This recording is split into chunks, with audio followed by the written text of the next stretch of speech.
What is indeed going on, people, and welcome back to another sports hangout. I am your host, Joneth Pitney, and of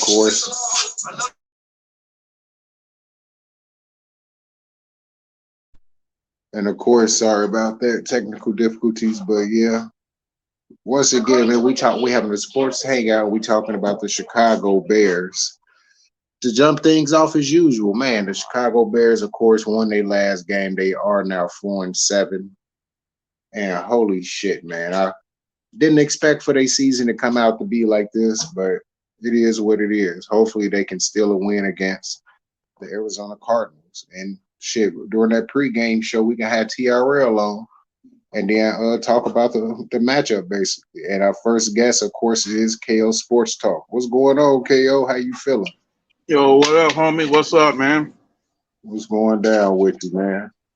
Oh, man. I heard Butters was trying to trash talk me, saying I can't do a trash talk. Butters, don't worry about what I do. I know. I heard that he said it before. I said, man, KO just say shit the way he say shit, Butters. Right. Don't worry about what I'm doing, Butters. Worry about your own shit. Heck, come see I can't really take Butters seriously, so I mean, it is what it is. Right, I'm about to say, CEO, you can hop in right now. Actually, why it's not a lot of people in there? You already know the link is in the description. That's why I immediately left his stream and I came to this one. I'm like, nah. Yeah, I know. I'm about to say, Butterstream is still actually going. That's the reason why people was over there right now. But shit, I don't know, man. I didn't expect the Bears to have this type of record. I expect to at least be like 7-4, 6-5 at this time. Right.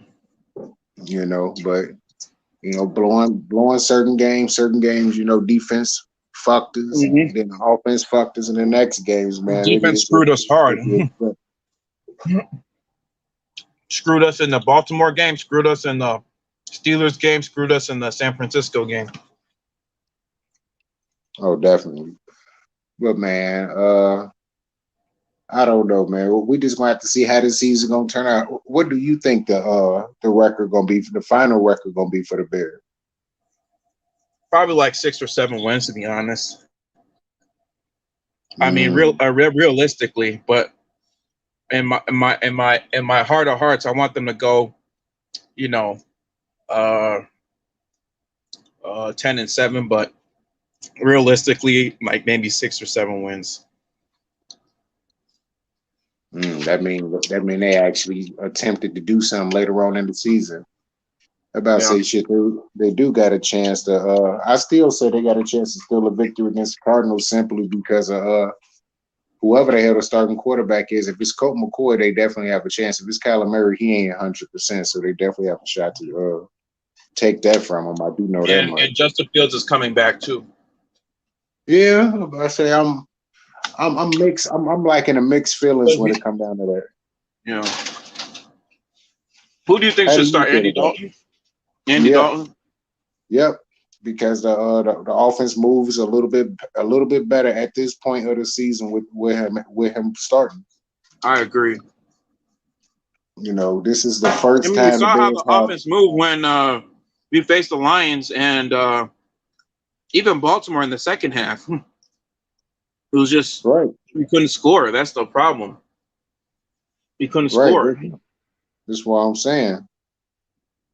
That's the main reason why I'm saying, like, with Andy Dalton, the Bears will have a way better chance. That's only how I feel. I feel like the Bears. I feel like with Andy Dalton, the Bears could possibly steal a victory, steal both games against the Vikings instead of one, beat the Giants, and possibly steal one against. I feel like the Bears are gonna beat Seattle because Seattle just out of it, but they can definitely fuck around and steal one against the Cardinals with Andy Dalton. If he play like the Red Rifle of 2015 and down, and don't play like he did 2016 and up. Yeah, I agree. And he's got to stop turning the ball over, man. That's his problem. Like after he snaps the ball, it's like Yo, what up? Mr. YTC. As I was saying, after he snaps the ball, it's like he looks down on one read and he just throws the ball, and like once he throws the ball, it's like it's bound to get intercepted. Yeah. Yeah, I'm about to say he just have to make a lot better decisions. If he able to make a lot better decisions, then ain't no problem. Right. Hey, what's going on with you, Mr. YTC? Is you strangling a puppy over there or something? No, I'm just walking around on my phone. Wow, back there, bro. Oh, okay. Because I'm like, it was glitching. Strangling a puppy? Hell no. Did y'all already start the pickles? No, we didn't start the pickums yet. Yeah, leave Butterstream. I just came out of my internet was lagging on Butterstream, so I left that stream and came on this. So yeah. No, there's some dumbass talking about how he was saying Aaron Rodgers is the greatest quarterback of all time. I had to hop out that shit. Yeah. Who said? Wait, he said what? No, because someone in the Joneth, you know that Aaron Rodgers. Yeah, he said if you take away every single great quarterback's accolades, he's the greatest quarterback of all time. Fuck out of here. No, what that Gabriel Garcia dude? And then to top it all off, he said Aaron Rodgers is like LeBron. He doesn't get respect. So I had to leave. And who said this? That Gabriel dude. It's some guy named Gabriel in Butters' stream. He's talking about Gabriel Garcia. I wasn't there for that. I left after that. I didn't see that coming. You can't really pay attention to people like that. They're stupid. I mean, people have their opinions, but yeah. Everybody was like, "Fuck this nigga."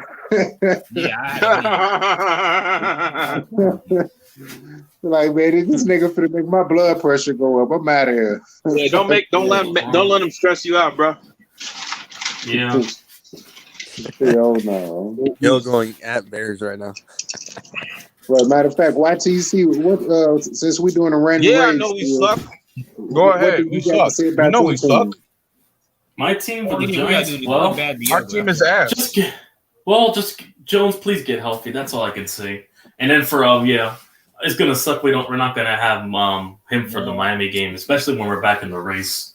But for us, the only way we're gonna win this game this Sunday is if it's low scoring. If it's like another low scoring like yesterday, that's the only way we're winning on the defense. And then running the ball like we did against Seattle that one time we pulled off an upset with a backup quarterback. So it's going to come down to running the ball and playing hard-nosed defense and playing much better. So that's all I got to say right now. Whatever happens, happens. But as for win total, we're probably going to get 6 to 7 wins, just like Kofi said. Yeah, we're in the same range. Yeah. Matter of fact, TRL, what do you think about your team so far? With the good, the bad, and the ugly? Well, we were on a bye week, so there wasn't really much to say this week. But other than that coaching with Cliff Kingsbury, that's pretty ugly. His coaching has gotten better this season, but I wouldn't say it's like kind of like bend but not break, you know. And then just like the injuries we're dealing with is like it's not setting us back, you know. We're 2-1 without Kyler and DeAndre, so I mean we're still being competitive. And I still think Kyler will be back though for some reason. Yeah, and I looked at the injury report today, and Kyler Murray and DeAndre Hopkins were at practice today. So full participants. Yeah, limited practice. It was limited. Yeah, they're gonna play. Oh yeah, if they're full participants. If they're full participants, like what? What full participants? No, they were limited. Oh, okay. But limited practice. Well, that means they're getting ready for Sunday then.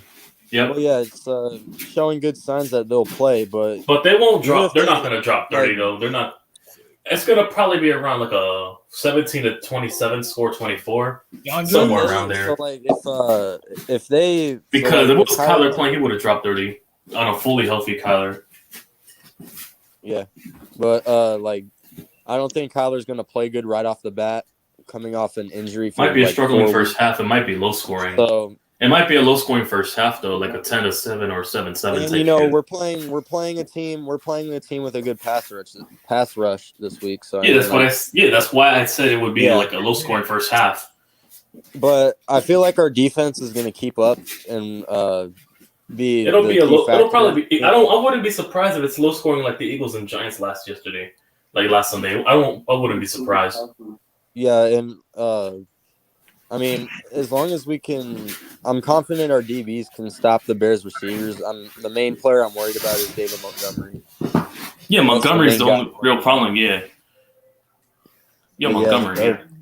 I feel like if our defense plays good, and also target Cole Clement because I already know Dalton might check down to Clement a lot, and also Jimmy Graham. What's going on, Austin? You know, but for this week, I feel like if our defense shows up, we'll win. That's where I am right now. It'll be a low scoring, but yeah. Now, where are you at? But I wouldn't be shocked if it's a defensive battle, low scoring. Yeah, it could be a low I wouldn't be scoring shocked but if it's low scoring, it benefits Chicago a lot. If it's low scoring. I don't know if Fields is playing because I saw the report and Justin Fields was limited, so I don't know if he's playing, but yeah. I'm thinking you're going up. He definitely playing. Justin Fields? Yeah, he playing. You know when I about to say they're gonna make sure. Yeah, I feel like he is gonna play. Yeah, I think Fields is playing.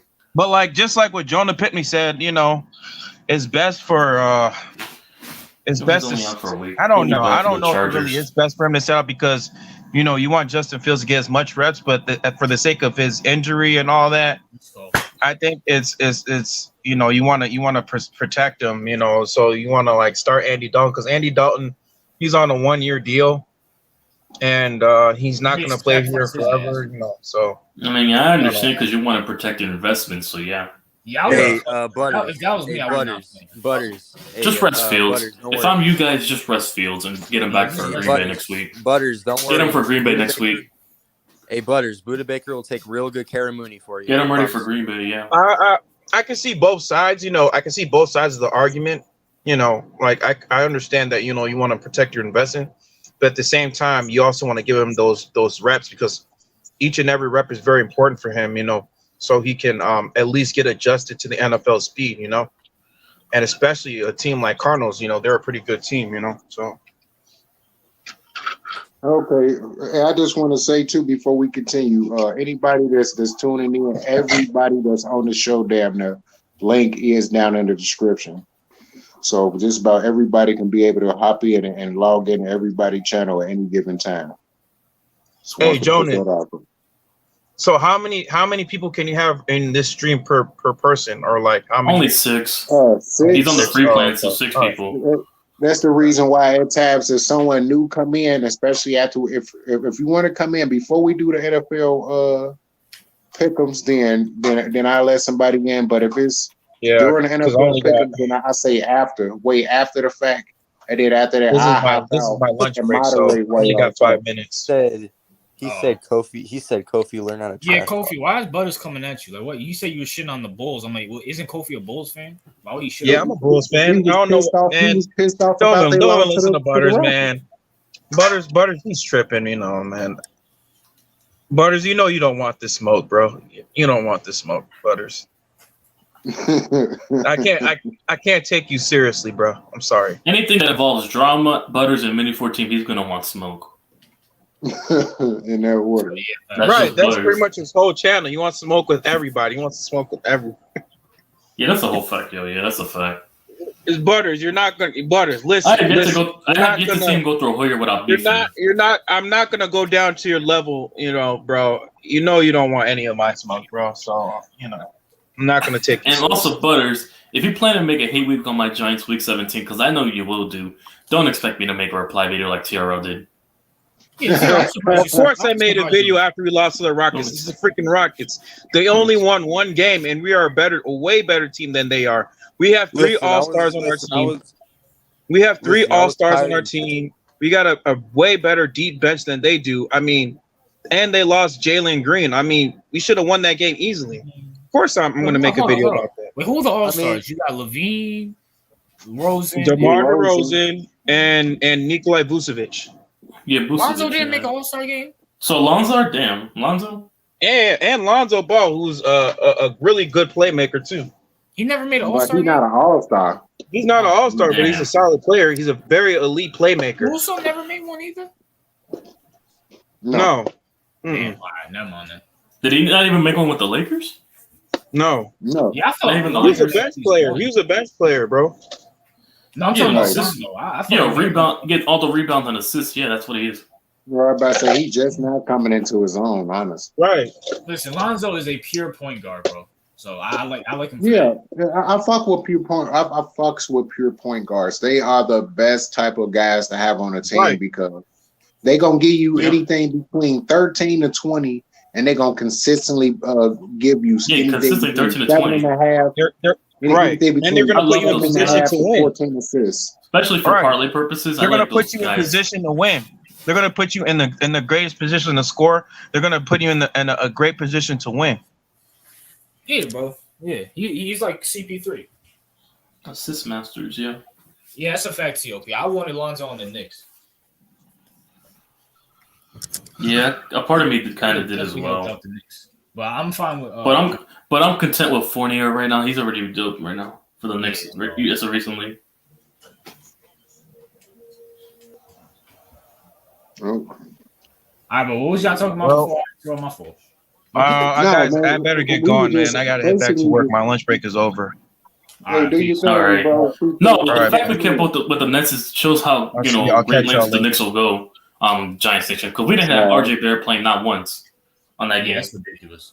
Yeah, we won without RJ. We almost won without RJ Barrett. That's the crazy thing against the Nets. If it wasn't for Mitchell Robinson not getting a technical foul. Yeah, bro, I saw that shit. That had me sick. I'm like, what, bro? At the end, Mitchell Robinson, yeah. No, but Burke stepped up with 25 points. Definitely, he stepped up. Yeah. Don't worry, man. We're gonna beat the Bulls tomorrow, so don't even matter. Anything Bulls is trash. Go fuck yourself, CEO. Oh shit. But who the hell is your team anyway? Like he says he's a Celtics fan. I'm about to say, knowing him, he like an off-brand team like Providence or some dumb shit like that. He probably like some team from China, from some Chinese NBA league. Or something. The Shanghai Tigers. The Shanghai Tigers and shit. Fuck out of here, CEO. He's some off-brand beater. Or some KBA, them Slavic basketball country teams. Yeah. Mm-hmm. He just be talking all the mess in the world, knowing already that he outweigh everybody. Man. His big ass. But it's all good though. Shit, y'all want to get ready to start the NFL pick'ems? I mean, I'm waiting to see. Before you start going off on CEO's weight. Yeah, I know. I'm always gonna go off about that nigga weight because that nigga big. All right. All right. Let's get into it, man. The very first pick of the week, and of course, is tomorrow's the Cowboys versus Saints in New Orleans. Who y'all got? Cowboys. Even though I heard McAdoo's going to be the head coach because I'm for the Saints, but I got the Cowboys. I got the Cowboys too. Even though I'm rooting for the Saints. Since Jameis Winston been hurt. You basically they've been able to do shit. They haven't been able to put up a lot of points, so yeah. Mm-hmm. Cowboys. They've been able to do much of nothing. Oh, I didn't see you there. What's good, John Jay? I didn't see you there. Yeah, Dante's quiet. I was surprised. I was muted. I'm an idiot. All right. So yeah, Cowboys are gonna win that, unfortunately. He's unfortunately. Yeah. No. You know how Yeah, I already know. Then the second game, this is the first game for Sunday morning. It is the Colts versus the Texans in Houston. Who y'all got? Colts. No brainer. Colts, they'll bounce back after losing they'll bounce back, Colts, yeah. Yep. Yeah. Colts. That's an easy victory to determine, especially how pissed off they're gonna be. They definitely gonna put it to the Texans' ass. Mm-hmm. Everybody picking the Colts. Okay, now the next teams is up is the Vikings versus the Lions in Detroit. Who you got? Vikings. They'll be pissed after losing that close to the Niners. Yep. What if the Lions fuck around and get the win? Don't do this, man. I mean, you wouldn't be wrong. I mean, it's Detroit. I mean, no, it's not Detroit. It's Minnesota. They choked the inferior teams before, so I wouldn't be shocked. Yep. Minnesota State choking. So yeah. You wait. I don't know. But man. I wouldn't be surprised. So weird. It's going to be who Vikings. can choke the game the most. That's what the game's going to be, basically. Who can choke the game away the further. Like the Giants be so. I said the Giants. The Lions and the Vikings be so goddamn Choke artists. inconsistent. So I'm gonna have to pick the Vikings, even though some telling me to pick the Lions. But I'm gonna pick the Vikings. But I'm going with I'm taking the Vikings. I'm probably wrong, so I'm taking the Vikings. So I am not choosing the Lions no more. I'm not trusting Detroit yet. Okay, then the next matchup is the New York Football Giants versus the Dolphins in Miami. Who you got? Fuck it, I'm sticking with my team. Fuck it. Mike Lennon we trust. Fuck it. You said it. Hold on. Mike Lennon is starting? Yeah. Daniel Jones is hurt. His neck get dragged. Told you. I'm picking Miami. Yeah, Miami. I'm sorry. Yeah. I'm picking Miami. I don't blame y'all for picking them, but I'm still sticking with my team. Mike Lennon we trust. I'm sorry. In that defense. The moment you said Mike Lennon, I was like, oh shit, oh no. Because he has a neck injury. Hold on, we still got Jake Fromm, so. Who? Yeah, we still got Jake. We signed Jake Fromm, Yeah, but he's not gonna play. Who the fuck is he that? will if he the backup for the Bucks. Not the Bucks, the Bills. Who? Still not gonna happen. I don't know him. I know him, but it's still not gonna happen. But still, I'm picking my team. The defense is going to carry the run game. The defense is going to carry us. Let's go. All right, so the next if y'all get the win, I'd be happy for you. But shit. I don't want to hear from anyone if we beat them with Mike Lennon. If we beat the Dolphins with Mike Lennon, I don't want to hear from nobody. That man is a walking turnover. Nah, I'd rather have Colt Boy. So is Tua turned the ball over. Like that man, oh my God, that man is the only person that's worse than him in turning the ball over is Nathan Peterman. All right, but yep. But yeah, I'm sticking with my team. But anyway, next pick. Good luck with that. Look at CEO. Okay, next team's up is the Buccaneers versus the Falcons in Atlanta. Who you got? Bucks in Atlanta. Tampa Bay will be high scoring. Yeah. Well, all them Tampa Bay games in between Atlanta high scoring for some reason. It's Tampa Bay and who? Atlanta. In Atlanta, yeah. Yeah, Tampa Bay. It's going to be high scoring again. Yeah, they've been struggling. It's December, which means Brady's going to start taking this shit way more serious. So. Yep. Yeah, they're going to start blowing out the teams. Yeah, I'm about to say I'm taking the Buccaneers in this game. Yeah, just when they start blowing out teams, yeah. Matter of fact, and I got them winning pretty easily, like 34-20. 34-20, yeah, high scoring. A blowout. Yep. Yeah, high scoring, yeah. That's what I got to be in. Falcons can't stop nobody. Psycho Tom's coming. Mm-hmm. Yep. All right, so that's it. All right. Next name? And then the next picks, of course, is the Eagles versus the Jets in New York.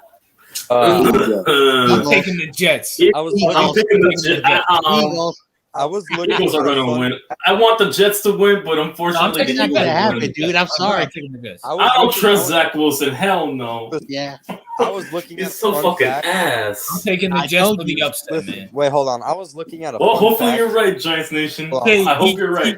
Jets. Listen, I was looking at a fun fact. You fact. to be Jet fans? And listen, the Jets have never beaten the Eagles before. That's hilarious. Hey, look, you might have jinxed them. Oh, you might have jinxed them. Keep your mouth shut. Bro, jinxed the fuck you might out have jinxed them. You jinxed them.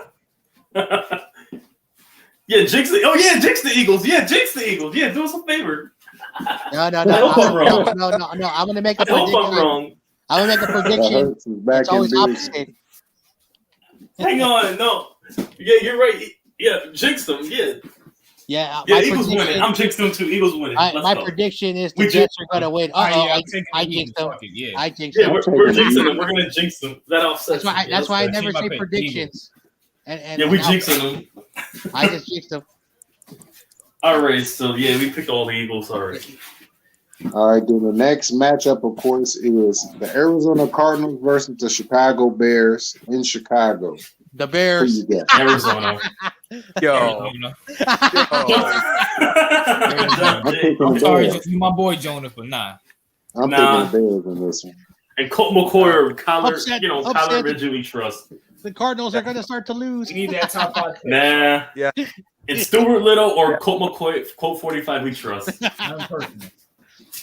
If you put, I wish it would be Colt McCoy. Yeah, so that we can say you lost to Colt McCoy. He lost to a backup. He gonna be throw picks left and right. Anyway. No, he won't. Hey, TRL, I'm sorry. The Bears are going to beat your team. Oh. Hey, listen. Let the game do the talking, all right? Okay. No, I'm actually picking the Cardinals. I'm just messing with you. This is all good. Okay, I'm picking the Bears. I'm just messing with TRL because they're in my division. As you should. Anyway, yeah, next pick.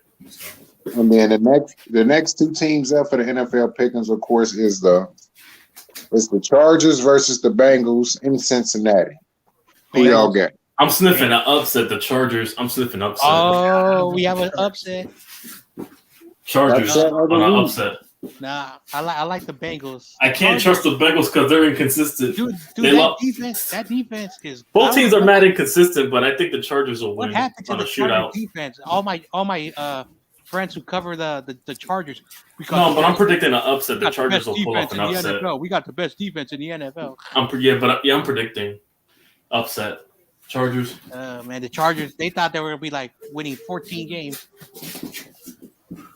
Yeah, I might have to pick the Chargers too. I'm gonna have to be with YTC. My gut's telling me that the Chargers. He's telling me the Chargers might upset. I'm picking the Chargers. I have a feeling they're gonna upset the Bengals because the Bengals are inconsistent. They look good against one good team, and then they'll get bad against the Jets or some inferior team. Mm-hmm. So I can't trust that inconsistency factor with the Bengals. Yeah. Vegas got 54% chance of the Bengals. So and 46% chance for the Chargers on an upset. I'll take the 46%. All right, we'll see what happens. Definitely take that. I'll take that bet. No, for that bet, I would be content to take that bet for the parlays this week. You might win some big time money if it happens. Yeah. I'll take the 46% chance. Yeah, that's a good bet to go. The Chargers and the Bengals. You still win good money. Yeah, I'll probably take the Chargers +7. Yeah, because they'll stay within one possession. I'm sticking with the Bengals. But yeah, I'll take the Chargers just in case of an upset. Chargers +7 on the parlays. Yeah. To either stay within 7 points or outright win. That'd be perfect. But the next matchup is the Jaguars versus the Rams in LA. Who you got? Rams. Jaguar. No, I'm just kidding. Rams.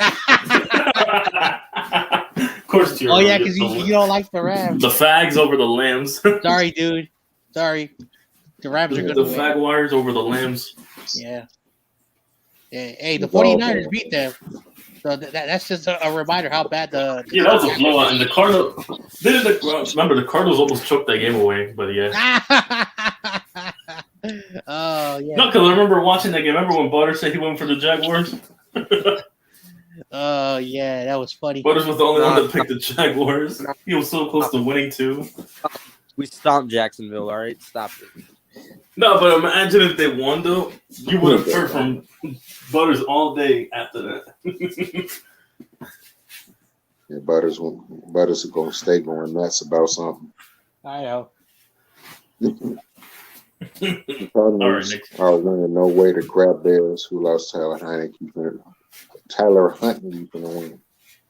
Is that CEO? Lamar not playing? Like everybody else knows, so it's a week-to-week league. One week you can look terrible, next week you look good. Yeah, that's a fact.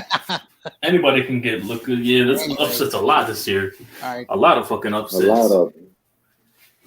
That's why it's hard to bet nowadays. Hell yeah, because the Blaze is in cahoots with babies. That's why. Yeah.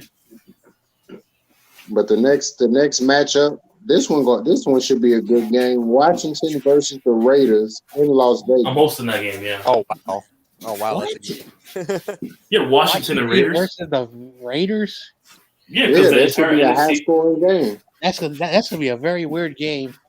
A good That game should be a though. high-scoring game. Oh, you already know. I'm picking. You already know we're Raiders. picking the Raiders.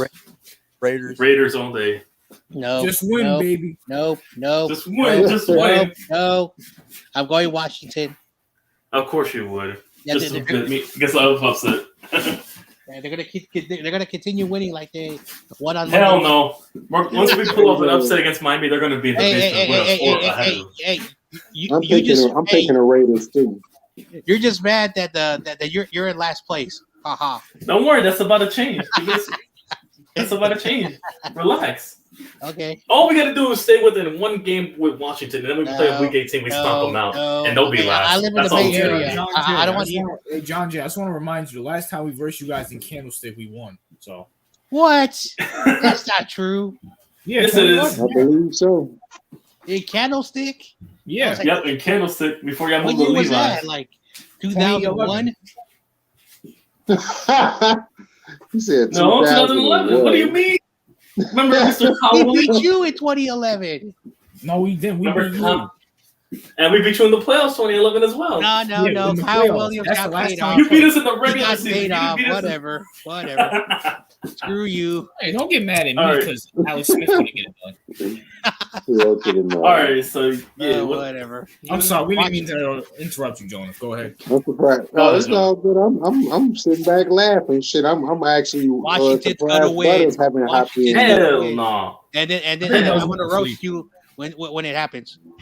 He Hell probably could've no. been asleep. All right, let's go. Yeah, but- all right, but it's the Ravens versus the Steelers in Pittsburgh. Who you got? I got Steelers. I got the Ravens. Steelers. Wow, this is a good one. I got the Ravens. I got the Oh. Steelers. Because that Steelers offense is terrible. Like Hmm. the motherfucker can't even move the ball. This is a on the hard fucking- one. Both teams suck. Mike both teams Tomlin are always sick. figures out a way to Both beat of them. It's going to be a low scoring at the You beginning can because have both like to take CEO. reconnaissance. Right now, CEO is typing his fingers away. They suck. They suck. I'll show you. He's like, I I mean, swear to God. I swear to God, I'm picking man. the It's, Steelers. I don't know who to pick. So somebody's telling me to I'm picking the Ravens. for some reason. I don't know. Steelers are going to be mad about last week, and the Ravens are going to be too high about last week. So Oh yeah, that's a fact. I mean, they're taking reconnaissance according to them. I'm taking the upset. I'm taking the upset. I was I'm picking the thinking Steelers. Yep. The upset is the Steelers. All right, you're picking the Steelers. I'm picking the Ravens. I'm on the Steelers right now. Steelers right now. I'm I'll picking the pick the Ravens Steelers. though. And keep in mind, this is the. I'm this going is to pick the Ravens. This is a division game, so Of course, you're picking the Ravens, CEO. I got CEO 445. Oh damn. CEO 4-4. Hey, Joneth. The reason why he calls him that is because he's fat. Damn. Oh, CEO 4-5. Because he's fat. He's fat. Yeah, no. All right, go ahead. But the next two teams to match up is, of course, the San Francisco 49ers taking on the Seattle Seahawks in Seattle. Who Niners you got? all day. Niners all day. Seattle. I'm a Seattle. homer. I got Ha Seattle. ha ha ha ha. You. No, I'm playing for real. Niners, though. Niners. I'm playing with you. I got the Seahawks Ah, in the upset. No, I'll take the Niners. that hurts. Seattle That hurts. sucks. That hurts. Yeah, I know. That's why I said an upset. That hurts. Seattle fucking Oh. sucks. I'll take the Niners, man. I'll take the Niners. Hell Yeah, yeah. I'll take the Niners. Seattle fucking sucks. You know what? I hate John to J say pisses it. me off because he always picks against my Giants, but hey, still. Yeah, I just to hate get to say us. I hate to say it, but the Niners. Hell yeah. Wait, don't you hate? Wait, hold on. Don't you? I mean, hate they're the both his rivals. So it's a lose-lose. I mean, yeah, I hate to see. I mean, I hate the Seahawks more, but the Niners are bouncing back like hell right now. So. Yeah. And we got a bunch of You players. know what? coming Fuck back it. next Nah, week. since John Jay's in here, I'm picking a tie. Fuck it. He really predicted it. Hey, for you guys picking the Niners, I'm going for the Raiders over Washington. Yeah, because Seahawks are. You said it earlier. Oh man, because the Nah, I Seahawks, I got the can't Niners, stand man. it. Honestly, to be honest with you, if the rumors are true that Russell wants to come to New York, I want Russell to sit his ass down for the rest of the year. So No. That ain't happening. I mean, if we do get Russ, the only problem is that we won't have no offensive line. Because he wants all his money. Hey, listen, our new GM's gonna do something. And plus, our new GM, we don't got money. What money we have? That's my only question. We don't got no money. That's a draft. Yeah. Yeah, but how are we gonna pay him after we get over to the draft capital? How are we gonna pay him? We'll figure it out. We're the New York Giants. We'll figure it out. Yeah. How are we gonna pay his ass? and careful with the dead money because that's gonna mess you up. Yeah. How are we gonna get rid of? That's my only problem. How are we gonna get rid of all this money? That's my question. Right. Because I'm all for the idea of getting Russ, but we need money. I don't mind sticking with Jones for when we're going to build in the line and then get him 2023. I'm not saying our offensive line is great, but I'm not. It's not as. I mean, we have two decent tackles, but only the guard and center suck. But you have to admit, YTC, our offensive line is better than the fucking Seahawks. So yeah, it is. And we have slightly. It's slightly better, but it's not that much. Saying it's slightly better. We could also take some offensive linemen. If we get Russ, we can use our 2 first-round picks to get some guards or something. No, but if we get Russ, it's going to require 2 first-round picks and the pick the year after. Oh yeah, you right. Fuck. Damn. How are we gonna get them linemen then? How about Alsane? Yeah, you right. That's where I would rather stick with Jones 1 year, fix the lineup, and then the next quarterback we get, or if he does good, has a better line to work with when he comes in the league. I don't know, man. That's hard. That's true. That is gonna be true. Well, I'm about to say that means the draft picks y'all got from us and the draft picks y'all already got. Y'all have to. Yeah, we're gonna have to give them up to give Russ. Yeah, we're gonna have to give up a lot of capital to get Russ. Oh man, that is true. I didn't even think of that. Damn. Yep. And then Russell Wilson will be and we don't got no money, and we don't got no money. That's why you're not going to see us do a lot of free agency moves this offseason. Mm-hmm. Only drafting. We'll figure it out, man. We'll figure it out. All right, we'll see. Wait, all right, so the next game. Before we move on, YTC, because you kind of left on the schedule. Do we have anybody in mind that we want to replace Gettleman with, or has nothing came out yet? Nothing can big. But I think I have a prediction. I think the assistant GM is going to replace him. That's one thing. The one who managed to cap Kevin Abrams, that's who I think is going to replace him. I don't think Mar's going to hire an outsider. You want to replace Gettleman? But yeah, I don't think Mar's going to hire an outsider. It's going to be Kevin Abrams, the assistant GM. Out GM's like, nah, you gonna give me him? Nah. Trade accepted. Hang up the phone. It's gonna be like that. No. Accept the fucking trade. We're gonna hang you upside down, make you sign that paper. Yeah. Sherman Clump. That's funny. Or fuck it, we storm in the stadium. We about to be co-GMs on that dude. We storm in that stadium. The last 2 picks of the week. Go to the last 2 picks. We're almost done. Then we can talk shit. Yeah, it's the Broncos versus the Chiefs at Arrowhead Stadium. Who you got? Chiefs. Chiefs. Wait. Chiefs winning. Yeah, Chiefs winning. Yeah. Wait, unfortunately. Yeah. The Chiefs do have an opportunity here. The Chiefs over the Broncos. Oh yeah, Chiefs. Even though the Broncos do have an opportunity to possibly steal a victory from them, I think that they're gonna fuck it up in the air. If it was in Mile High, I would agree, but not in Arrowhead. Yeah, not in Arrowhead. If it was Mile High, because it's hard to win in Mile High. Yeah. And the last in the last game of the week is Monday Night Football. It's the Patriots versus the Bills, and it's in New York. I got the Bills. I'm picking the Patriots on upset. That defense is legit. Patriots. I got the Bills.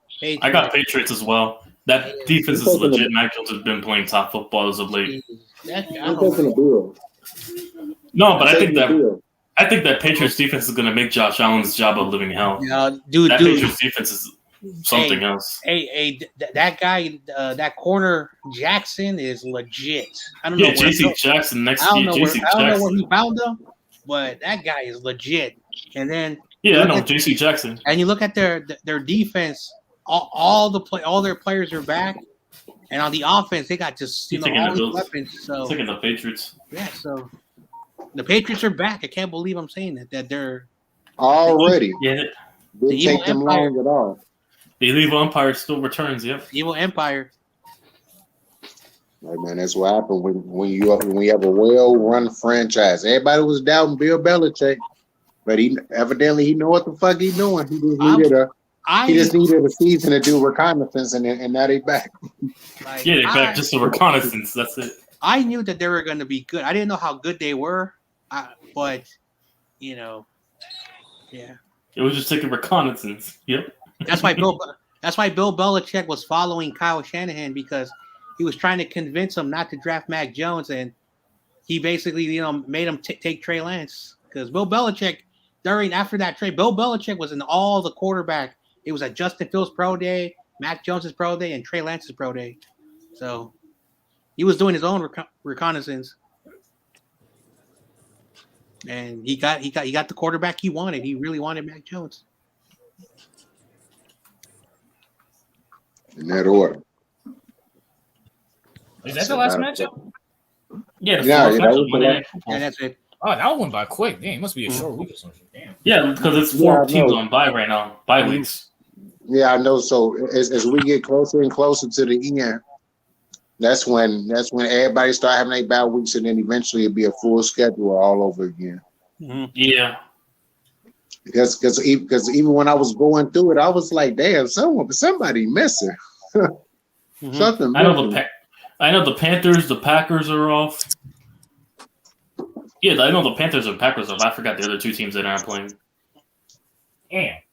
Yep. I'm just glad my team's playing at 1:00 every week. Yeah, I like all the 1:00 games. Yeah, my team's finally having an early. I hate prime time. I mean, the game for us is in Chicago, so obviously it's going to be early. I hate playing prime time, so yeah, 1:00, 4:00 games for me. Let's go Bears! Beat the Cardinals. Good luck.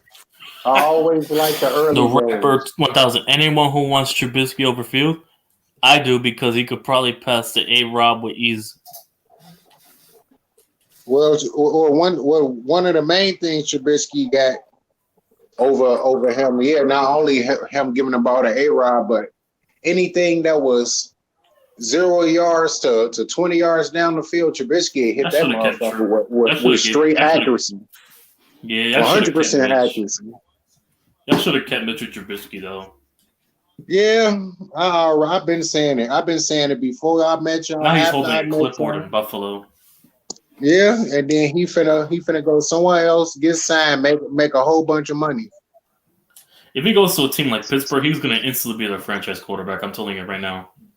If he went to a team like Pittsburgh.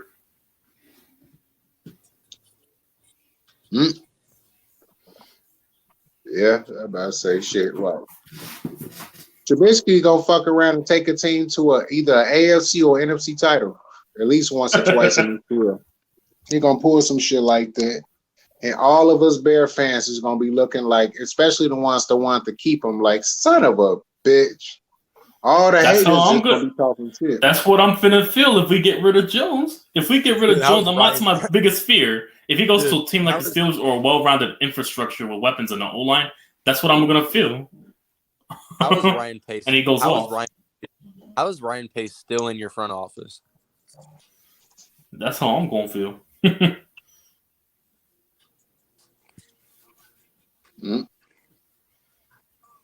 don't know, man. And I could possibly see that though with Daniel Jones. He leaves, then all of a sudden, a consistent 5,000-yard passer with 500 yards rushing.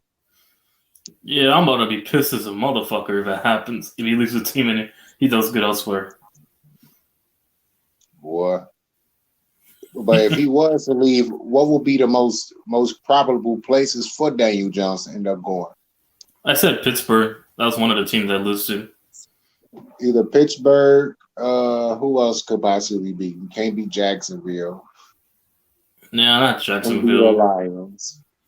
Probably the Lions, yeah, to replace Goff. I don't know if they're gonna do that. If they still on his or contract. Back up in, yeah. Once Goff stinks up the joint, then probably Detroit. But he'll stink it up in Detroit because Detroit's gonna ruin him again. It's Detroit. Possibly Miami. Depends on Tua. They want to keep Tua. Depends.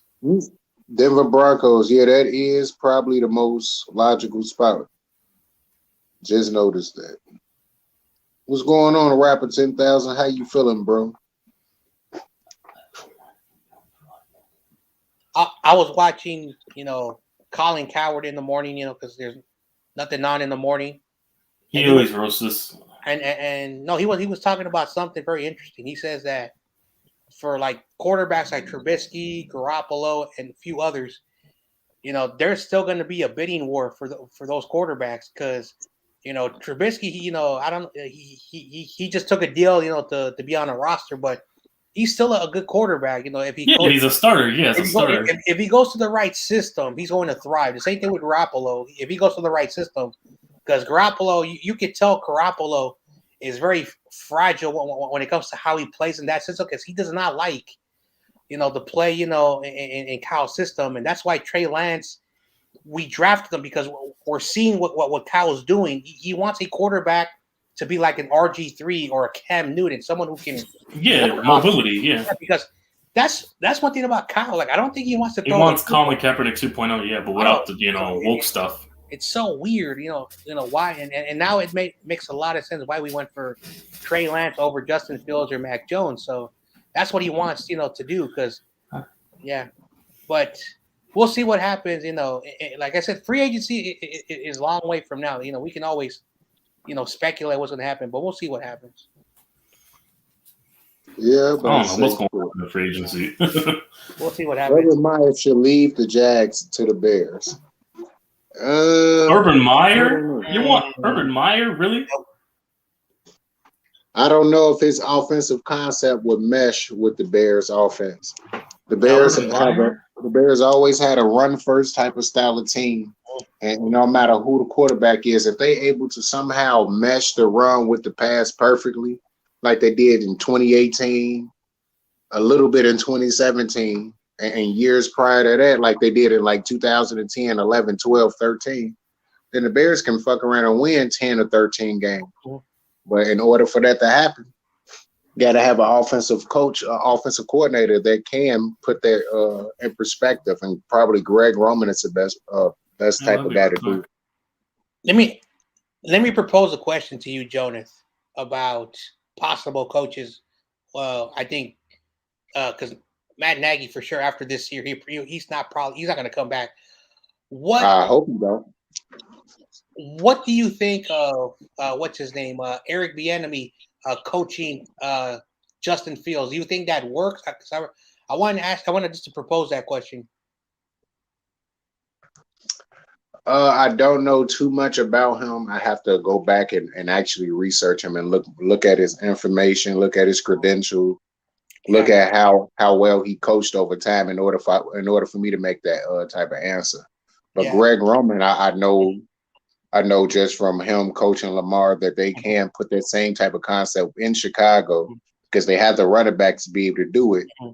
And the simple fact that Justin Fields receivers can actually catch the ball, other than unlike the fucking Ravens, they can make a lot of big plays down the field because Justin Fields do have an accurate arm going down the field. Yeah, because the reason why I asked that question is because Eric Bieniemy helped the development of Patrick Mahomes because Patrick Mahomes when he came out there was not a lot of positives. So whatever he did, Patrick Mahomes has become a great quarterback in a short amount of time. So like I look at Justin Fields and the skill set, the way he's able to move around. Patrick Mahomes does the same thing. He moves around. I'm not saying they're the exact same quarterback, but then of course, I think he can help them, develop, the pass skills that he did with Patrick Mahomes. So that's a possibility. That you see those traits that they have. Like that's why you have to compare quarterbacks that are in the league and you look at the traits that they have with a prospect. That's why I think it will help out. And Eric Bieniemy is a very smart dude. It's just that for whatever the reason, he doesn't get the same credit. Plus, he also comes from that Andy Reid tree, so the offense won't really change, a lot with Matt Nagy. But I think he will make the offense even better. If that's what I think. Yeah, about to say it's still. Yeah, you is right. It still will be the same basically damn near the same type of offense, but the difference would be is the play calling, the coaching development, the development of the quarterback, and the full development of the team. That's what will make a huge difference. Oh, that's me. Jeff Fisher. Yeah, Jeff Fisher. Yeah, he did great with Vince Hey, Young. hey, at least you guys will go 7-9 every year, or 7-10. Illuminati confirmed. That was Jeff- that was At least you'll win. At least you'll win against CEO's bets every year. Oh man. No, that's no good. That's no good whatsoever. Whatsoever. I about to say, but to answer your question, matter of fact, I have y'all answer that. Do y'all think that Urban Meyer would be the best coach to coach Justin Fields because of their time at Ohio State, and he brings out the best in Fields? I think it would for quarterback purposes, but I just don't know how it would match with the team. Nope. I don't know, man. You can't really compare the NFL to college. Yeah, it's very different. Like, in college, like Urban Meyer. Yeah, that's the only downfall you'll have. But the upside is that he has time with him. I don't that's like the only upside. Urban Meyer's quarterback. Alex Smith. Tim Tebow. The quarterback that won the national championship. They were good quarterbacks, but have they really had great success? Alex Smith was probably the best quarterback, but he was not able to develop his skills. Tim Tebow, we all know that how horrible he was, but it's very different. Just because you coach him doesn't mean you can have the same success. Yeah, 1 year wonder. Nah, fuck Tebow. Fuck Tebow. Fuck Tebow. Yeah, so why you say fuck Tebow? What's wrong with Tebow? You know why I say that? Because I'm an Oklahoma and a Florida State fan. So he did fuck up Florida State. I have some bad news. I got some bad news for Giants Nation. There's a possibility that Oklahoma State can make the college playoffs over Oklahoma. Yeah. Yo, listen. Listen, it's either them or Baylor. I hate both of them. So. Baylor always put up a hell of points, but they can't stop nobody worth shit. They'll put up 40, but give up 50. And fuck Tebow, man. Fuck. We got 30 minutes. Shut the fuck up. And that 30 minutes, he went to town on Florida State. No, that's Oklahoma. That's the Oklahoma. Hey, he probably did it in Oklahoma too. It's all good, man. It's the past. Tebow was that nigga. Tebow was that nigga in college. On my shit list. All right, fuck him. Thank God I don't have a college shit because I want to get this roasted. And Joneth, aren't you an Oklahoma fan? You should hate Tebow too. No, I don't hate Tebow. It's certain players. Listen, I like this. I hate the Packers, but I like Brett Favre. I hate the Packers, but I love the Minister of Defense. Like, come on, man. There's certain players there's certain players I just can't. Yeah, fuck Aaron Rodgers though. It's the same thing with my Giants. Yeah, I already know. I hate the Eagles, but I respect the hell out of who was that? Yeah, I respect LaShawn McCoy. Yeah, there you go. I respected Brian Dawkins. Yeah, Brian Dawkins, LaShawn McCoy. Yeah, T.O. because he played for them. So yeah, T.O. Like there's certain people that I fucked with. Like I really like Ahmad Green when he played for the Packers back in the day. And as for the Cowboys, obviously Tony Romo. Romo and Witten. Nah, fuck Romo. Fuck Romo. Romo broke my heart so many times. Yeah, he did. Oh yeah, I forgot. He'll be on the dumbest shit too. I swear. Dude will bother snap. I remember that one time he beat us in 27 seconds. I was mad. Like this dude will literally bobble a snap, do like a 30 scramble, and then just score a touchdown, and we'll lose. I'm like, you fucking kidding me? Hey, I'm so happy. Bro, the Giants are the only team that Romo was ever clutch against. I swear. Tony Romo on a consistent basis, fucking y'all up. Hey, when you mean Romo, you mean Witten. Witten was fucking us up on Tony Romo helped me win a lot of bets against the Giants. So thank you, Tony Romo. Man, fuck your bets. Fuck Romo. And Tony Romo will probably be an excellent head coach, though. Probably. Well, he's an excellent commentator, so he is a true student of the game. So he can predict the plays, but he couldn't predict his injuries or when he turned the ball over. that was true. That was true. I don't know. I just to answer your question too, the rapper 10,000. I've heard about Jim Harbaugh possibly going to the Bears, but We have Giants Station. Look on the bright side. the We broke his heart in happen is like Look on the bright side, Giants Station. We 15%. broke his heart in 2007, and it's one shot at getting a Super Bowl. Yeah, I'll give you that. Yeah, but still fuck Romo. So. And 2011, remember we stomped them out of the division. Romo the homo. Yeah. He said he knows some people that get mad if you roast Tony Romo and the Cowboys. Of course.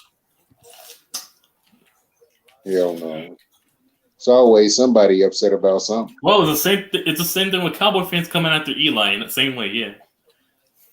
I don't know how anybody can come after Eli. That dude was like because they're NFC East fans. Cowboy fans, Washington pay attention to them Eagles and Cowboys. Philly fans, especially like, Philly fans. I've been saying though, Eli's like one of those players that should be a part of that outline. One of my teacher's husbands hates Eli because he's a Patriots fan. He wanted the Patriots to go 19-0. Like he hates Eli, man, with a passion.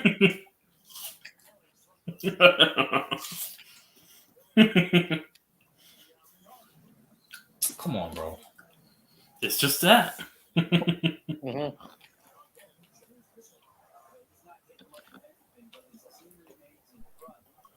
I know John Jay hates him because the last time he saw him in Candlestick, he whooped that ass. So. Oh, he was bad like that. Oh yeah, that rips open the wound. Like he suffered a rip injury, came back in the second half. Yeah. And that made some random name. Bryce Butler looked like he was hey, John Jay, don't hate the player, hate the game.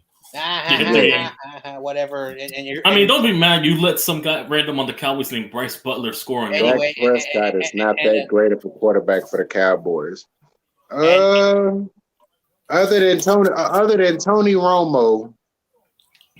I mean, that's a fact, though. You're not lying because we saw how Dak looked without those weapons. The Raiders game show how Dak he was overthrowing motherfuckers. Yeah, over the past 20 years, only Dak and Tony Romo stands out because Cowboys had an old ass Drew Bledsoe. That's a product of the offense. Old that's what it ass is. I don't think Dak's Dak is not. And some other guys.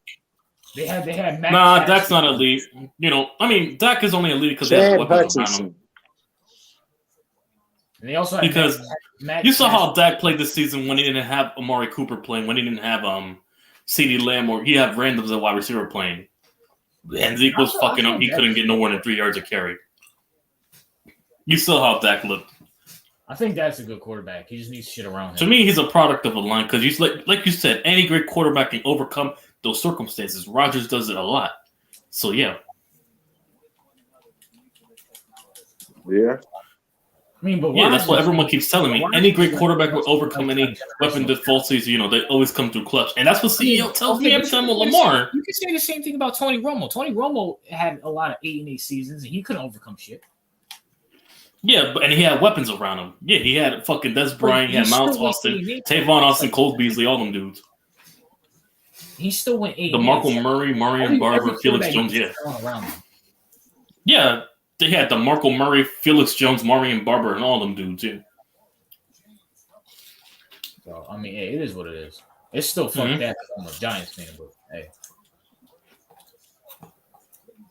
The only reason Eli was able to... Tony Romo was one of the best quarterbacks to never win a Super Bowl. He is. Same with Marino, but Marino more. I say one of the best. Not the best. One of the best. No, I think the best would be Marino. You got Marino, you got Kelly, you got Phillip Rivers. Quarterbacks, we didn't win over. Matt Ryan, yeah. Randall Cunningham. Yeah. Michael Vick. Warren Moon. Yeah, that's also Michael Vick, yeah. I'll take Romo over Vick. You'll take the Hall of Fame. You would take the Hall of Fame over having a ring. Yeah, matter of fact, yeah. I mean, would. yeah, you would be. I mean, you're in the Hall of Fame. I mean, yeah, I would take the Hall of Fame over the ring. It's still an accomplishment because you dominated in the league. So yeah, you still managed to be on a consistent dominator regardless of rings. Rings are just a team stat, but personal achievements are hit different. No, when a quarterback needs rings. They need them. Oh yeah, quarterbacks for Hall of Fame, yeah, they need rings. Well, unless you're Marino, but yeah. Hey, you feel like a wide receiver, running back, this understandable if you don't have a running, but quarterback. You just these stat lines, just keep putting up consistent numbers every year. That's all you need. Okay. I don't know. Well, if you're a quarterback, it depends. If you don't win a ring, then you got to put a lot of damage into the league in order to get into the Hall of Fame. You know, because his quarterbacks. Well, shit. Trent Dilfer got a ring. So what's my boy's name? What's my boy's name? Who didn't win a ring? Fuck. Oh fuck. Why am I forgetting his name? McNair. Steve McNair. Yeah, God rest his soul. Yeah. Yep. Yeah, he's another one. Who else should be? Who else was a good quarterback during the time period? Jake Delhomme. Jake Delhomme for a while. I'm not saying he's light years better than a lot of guys, but I watched him play when he was good. I watched him get bad and then get back good. He was a pretty good fucking quarterback. He was an underrated quarterback. Dan Fouts. Who? Dan Fouts. Dan Fouts is one of the main reasons why the NFL is throwing a motherfucking football like that, because him and Kellen Winslow was fucking lighting the league up in the 80s. Yeah, he's one of the greats that never won a ring, though. Right. If it wasn't, I put it like this: if it wasn't for Kellen Winslow, you wouldn't have your Travis Kelce's, your Shannon Sharps, and everybody else that came after that. You wouldn't have none of that shit for what fell. Kellen Winslow Sr., now Junior. Yeah, Junior, he's only known for catching bodies. Right. No, I thought he was known for raping bitches. Oh, shit. He probably killed him after. Right, that nigga, well, allegedly, he known for raping bitches. Allegedly. Shit, I'm about to say, I don't need to be having a notice come to my door like, yeah, you getting sued by Kellen Winslow Jr. I'm like, how the hell? What you mean, bro? He can't sue us. He in jail. That don't mean nothing. He can still have an attorney go ahead and sue. Man, he gonna kill us. Damn, he gonna kill us. He gonna kill us. No, fuck that shit. He like, nah, I got something for you. He is a big ass dude, low key 6'3", like 250. Oh, my mama, big motherfucker. I can't think of any other quarterbacks though. Right, I'm about to say, I'm still trying to think about other quarterbacks that was real good but didn't get no ring. Shit, it's not really a lot of them that's this like real good to this probably that we can mention. That's what this time when you need an old motherfucker to come in here and be able to tell the motherfuckers from the 70s and 80s. Because I only can tell you so much. I'm about to say I watched a lot of NFL films, which I couldn't tell you who else. I'll say because matter of fact, no, Doug Flutie, he was decent, but he wasn't consistently fucking good. Yeah, I guess. Well, I'm about to say because I remember some people. Drew Bledsoe, maybe. No, Bledsoe went to a Super Bowl but didn't win one. He should be mentioned. He's the greatest one to never win one. Right, he was a dog in the 90s. Yeah, so you could probably throw him up there. I don't know about Garcia. I know you can throw Phil. Phil Simms won a championship. I was about to say him. Well, Boomer Esiason, I think. I don't know. What other quarterbacks you could bring up there? That's all I can think of. Boomer Esiason. I was gonna say Archie Manning, but I heard he was trash. Yeah, I also. You talking about Archie Manning? Yeah, the father Manning. No, Archie Manning was pretty good. He was just on a terrible New Orleans Saints team. Saints team, yeah. Speaking of but what else? Mm-hmm. I was gonna say Matt Hasselbeck, but he was already in the Super Bowl. But yeah. Yeah, but he didn't win one. Yeah. No, because he was decent in Seattle for a while. Matt Hasselbeck. You can make a case for him being on that list. I think I'll take Romo over him though. Because 2000 to 2010, I say 2011, Matt Hasselbeck was a beast with the Seahawks, with the yeah. Seahawks. Yeah. And they went to the playoffs hold on, almost hold on. every fucking year. Let me get your thoughts on it. Can I throw Andrew Luck up there? Andrew Luck was a prodigy, so yeah, he could have if the Colts were building. If he was in the team with the Colts right now, they'd be contenders. They probably have more than like 9 wins right now. Yeah. This Colts team, if Andrew Luck was still playing right now. He never had a run game, and he never had an offensive line. No, but just imagine him on the offense right now. Andrew Luck on this offense that the Colts have right now. Yeah, they With Jonathan Taylor, Michael Pittman, all them dudes, yeah. You saw what he did. And that Colts defense. Yeah, if he would have stood an extra year or some change, he would have been all right. It's not his fault. It's not his fault. His kidney got fucking turned into mashed What the fuck is that? My man, What do you think? What do you think? Potato Oh, chips. you smack! You need to put your shit in a bowl.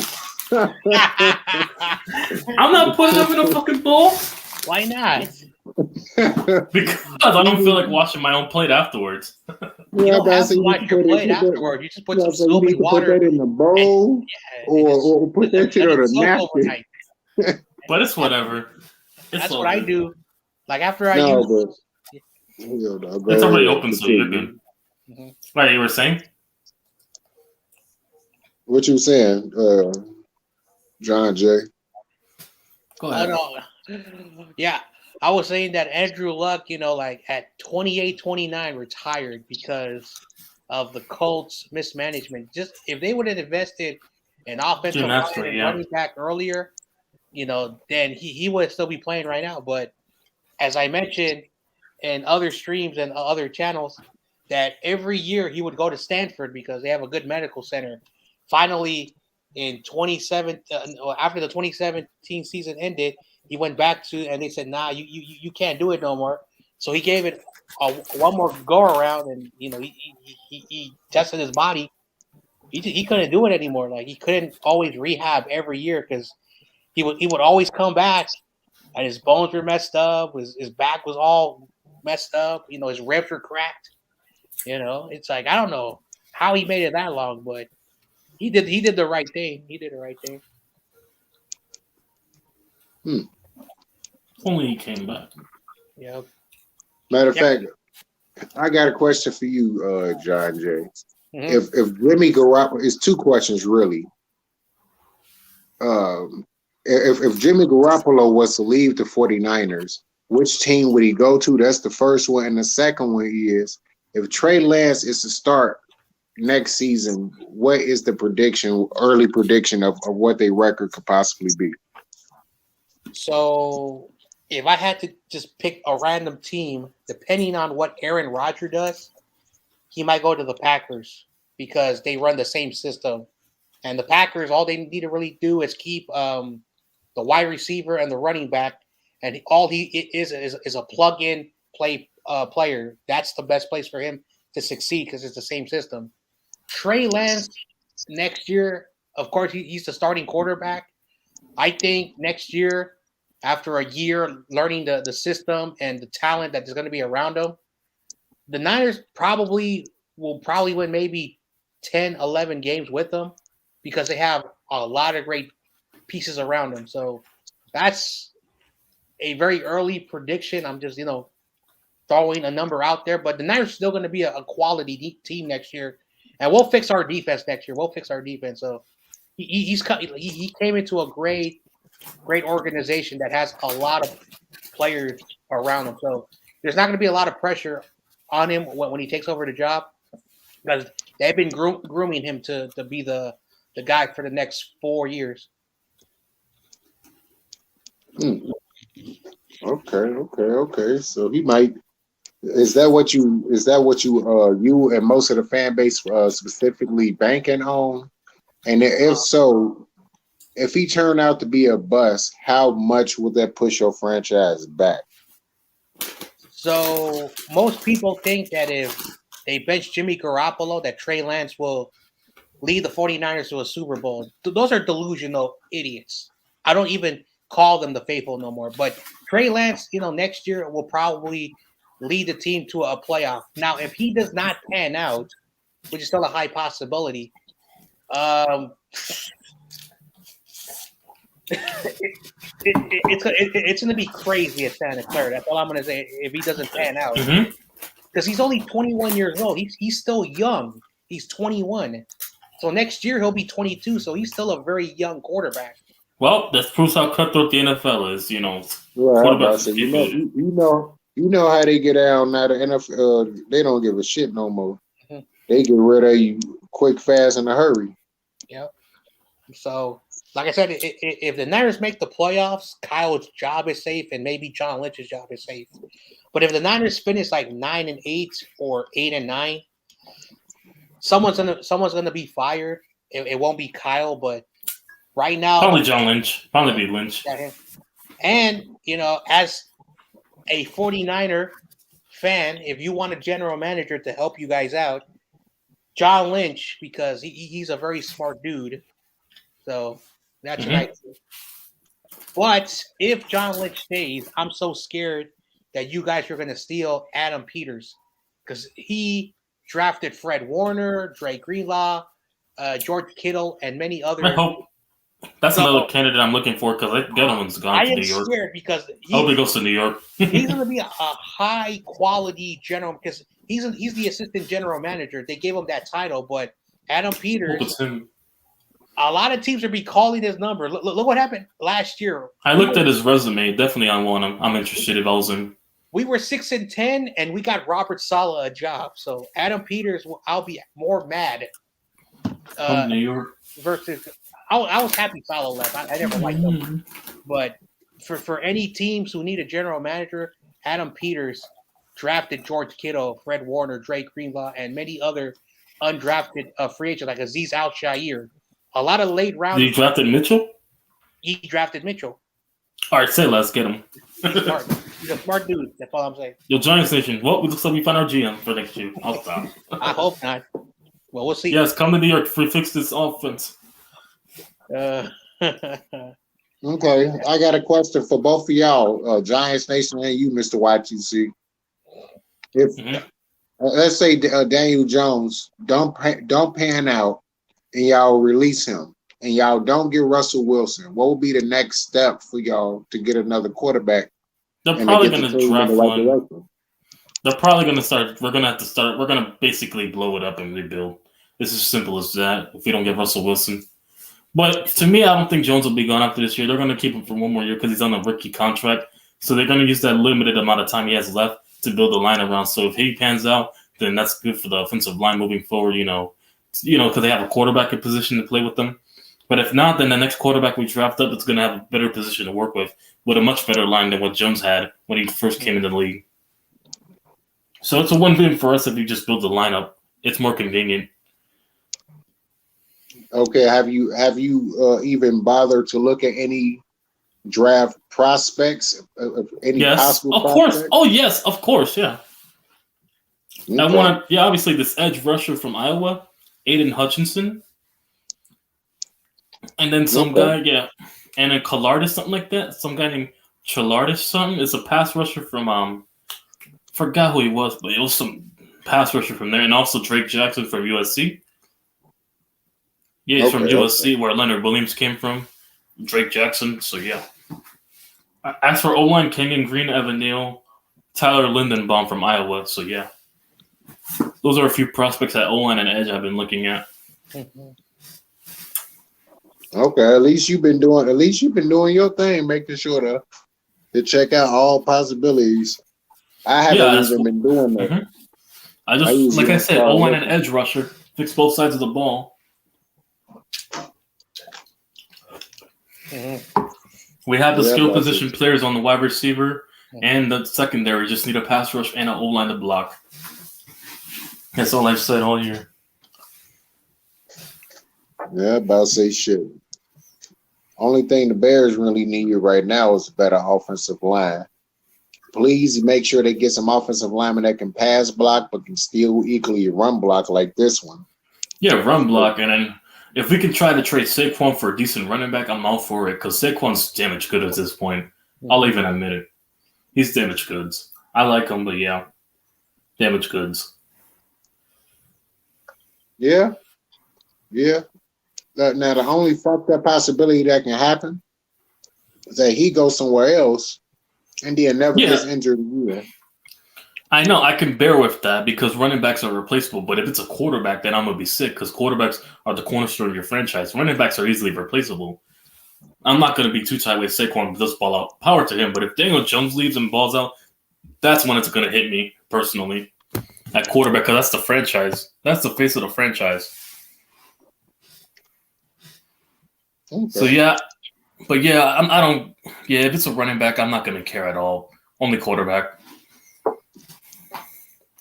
Because now in today's NFL, you can find any running back out of nowhere as long as you have a good running blocking. Okay. I'm gonna say shit. I just just draft a running back second or third round. I'm good with a second or third round running back in this year's draft. So and that's the thing that got me though. Don't y'all remember? Like, well, damn, y'all don't remember. Y'all was so fucking. Brandon Jacobs was a 5th rounder. I remember. He was a 5th rounder, and Ahmad Bradshaw was undrafted. And look how they panned out. Super Bowl winning running backs. Yeah. Now, what I was going to say is, don't y'all remember how terrible the running backs used to be 20 years ago? Yeah. Like, it was only maybe 7, 8, maybe 9, 10 running backs that are good, that actually get drafted that'd be good. And the other ones that got picked up in free agency. Yeah, so practice one would never be that good. Like they vision, everything was. No, terrible. They would be but those running backs will be good in today's NFL because today's NFL running backs are easily replaceable, so anyone can get an opportunity of running back if you're consistent enough. I know that's just what I feel. Real. Yeah, because running backs are getting more opportunities than they were 20 years ago. Yeah, that is true. I just find it weird how they didn't have that many opportunities because it was all about that stud running back running for. If your running back couldn't run for at least 300 carries a season, he wasn't that good. Yeah, and definitely get 20 carries, like 15 to 20 carries a game. Yeah. Right, I'm about to say it was a minimum. Now, if your running back didn't get at least 20 to 30 carries a game. You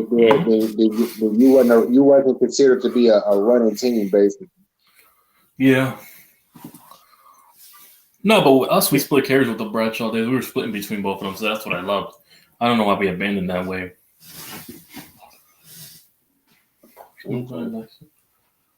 Giants Nation, what the hell you doing over there? This nigga strangling. He probably he either fell asleep or he forgot he was live. That's what he told me the other time. He took a nap during the stream. He said he be working like a motherfucker in the middle of the night, so ain't no telling. Well, in the morning or whatever the fuck he be doing. I can't remember. He do some type of fucking job. Also, I wanted to talk about this player that the Giants drafted in the 6th round from Miami, Quincy Roche. Quincy Roche, yeah, we got him. He's been all right. Here's something funny that the other players from Miami, there were 2 other players, I forgot their names, but Quincy Roche in my draft grade and an NFL draft analyst and an NFL scout who've been on my channel, we had Quincy Roche as a 2nd round prospect. And for him to drop in the 6th round was so ridiculous that he dropped to the 6th round. Damn. Yeah, Quincy Roche, Roche. And I'm glad he ended up in New York. He's been a baller for us in New York. And that's why, I give a lot of Niner, content creator, oh no, he sucks. Well, he's having a good year with New York. He was a 2nd round, and a lot of teams passed up on him, even the 49ers. I mean, once really, Martinez and Carter went down, so yeah. So it's so sad how, Exhibit is ass as hell, so of course he overtook a spot with AZs. Also, once the season's over, I have to do my NFL draft top 100, and I got to see how the. No, but Quincy Roche is a good contributor, but I don't think he's a number 1 home hitter at linebacker. I'm gonna be so busy, doing that's high quality depth on a roster. putting shape. the John Jay, top 5 quarterbacks, top 5 running. And we backs. get Blake Martinez next year back from injury. Man. Yeah, but I love the draft process. It's a headache, but I love doing it. No, but it's fun to do. I like scouting for prospects, especially because I upload like 2 mock drafts a year, before free agency and after free agency. Yeah. I do like a mock draft like a couple of weeks after the NFL, Super Bowl's over, and then I do another final mock draft after the free agency. Yep. Yeah, it's fun to do.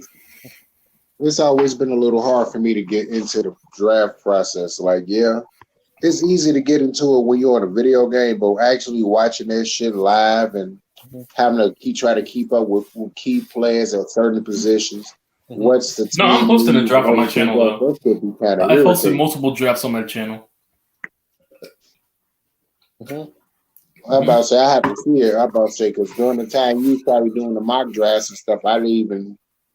I've been doing mock drafts since 2016, so 5 years of mock drafting. See, I have to see it. Yeah, I know. That time we wasn't acquainted. Go ahead. No, because for me, I had us getting Christian McCaffrey. That was my first ever mock draft in 2017. I thought we were going to get Christian McCaffrey. Hey, I thought you took a nap or something. Listen, I don't take shit.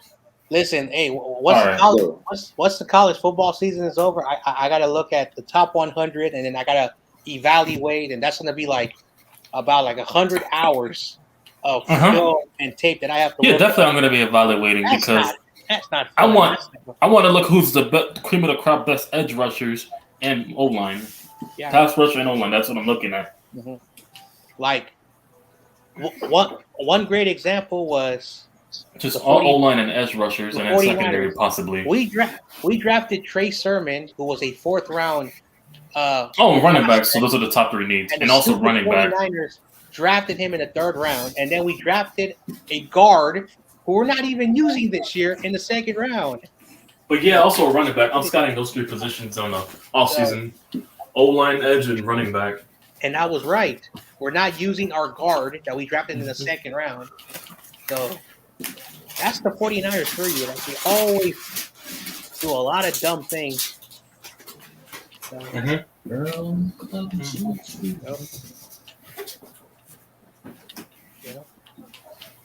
What the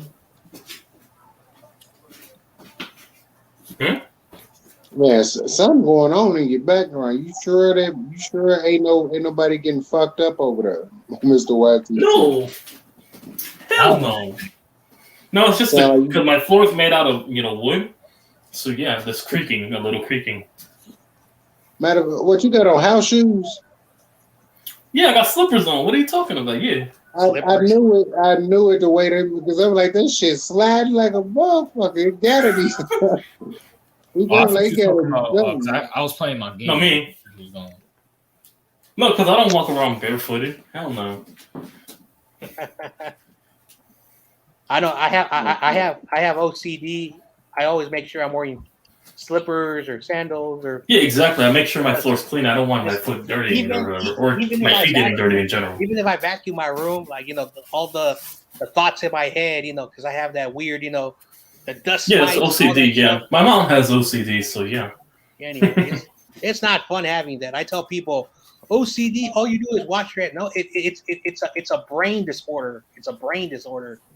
Okay, the brain, has you thinking a lot of weird, irrational things, which normal people should, not worry about. And also it's a lot of like a schedule, your body or your mental. For me, it's just autism. I just think differently than people. That's all. So it's not fun living with OCD. Basically, when I wake up in the morning, I have a schedule from when I wake up to around 10 a.m. and then my brain goes to autopilot until maybe 8 o'clock, 9 o'clock, and then I have a schedule where I plan my nights and how I go to sleep. It's so frustrating sometimes. Some days I wake up and I'm okay, no worries. But there's some days where all right, I gotta do this. All right. Not fun. All right. Anyway. I can hear. Wait, what? that was weird. I'm sorry, that's my game. Hold on, let me turn it down. Oh, Joneth went to go to moderator or something. What happened to Joe? Why did Joneth leave? Probably moderator. He had to go do something, I guess. Oh. But yeah. All right. Shit is crazy. Yeah, All right, matter of fact, let me ask you guys an NBA question. Who's the greatest player ever to not win a championship in the NBA, in your opinion? My opinion, hang on. That's hard for me. A matter of fact, I'll give you guys five. Five picks.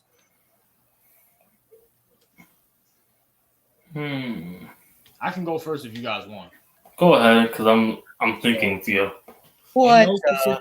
No specific order. Reggie Miller, Allen Iverson, Patrick Ewing, Sean Kemp. I think Iverson. I'm gonna lean towards Iverson, yeah. And then Patrick Ewing. Nah. Wait a second. I just looked up the first time the NFL mock draft. The Giants have the 6th pick and the number 7 pick back to back. And New York has 4th and 5. And then here's something funny. The Washington football team have the number 8 pick, and then the Eagles have back to back. So basically, the NFC East has basically 5 picks in a row. Yeah, shit's gonna be a lot of drama. That's gonna be a lot of drama. Oh my gosh. Oh man. At this point, make the draft in New York because 4 of those players are going to New York because the Jets have 4 and 5. We have 5 and 6, and Philly has like 8 or 9. So basically, Philly. Basically, if Washington was doing better, you would have the 6, 7, 8, and 9 by 2 of the same team. That is so funny. Yep, Giants and Eagles, and then you have the Jets ahead of us with 4 and 5 with the Texans pick and Seahawks pick.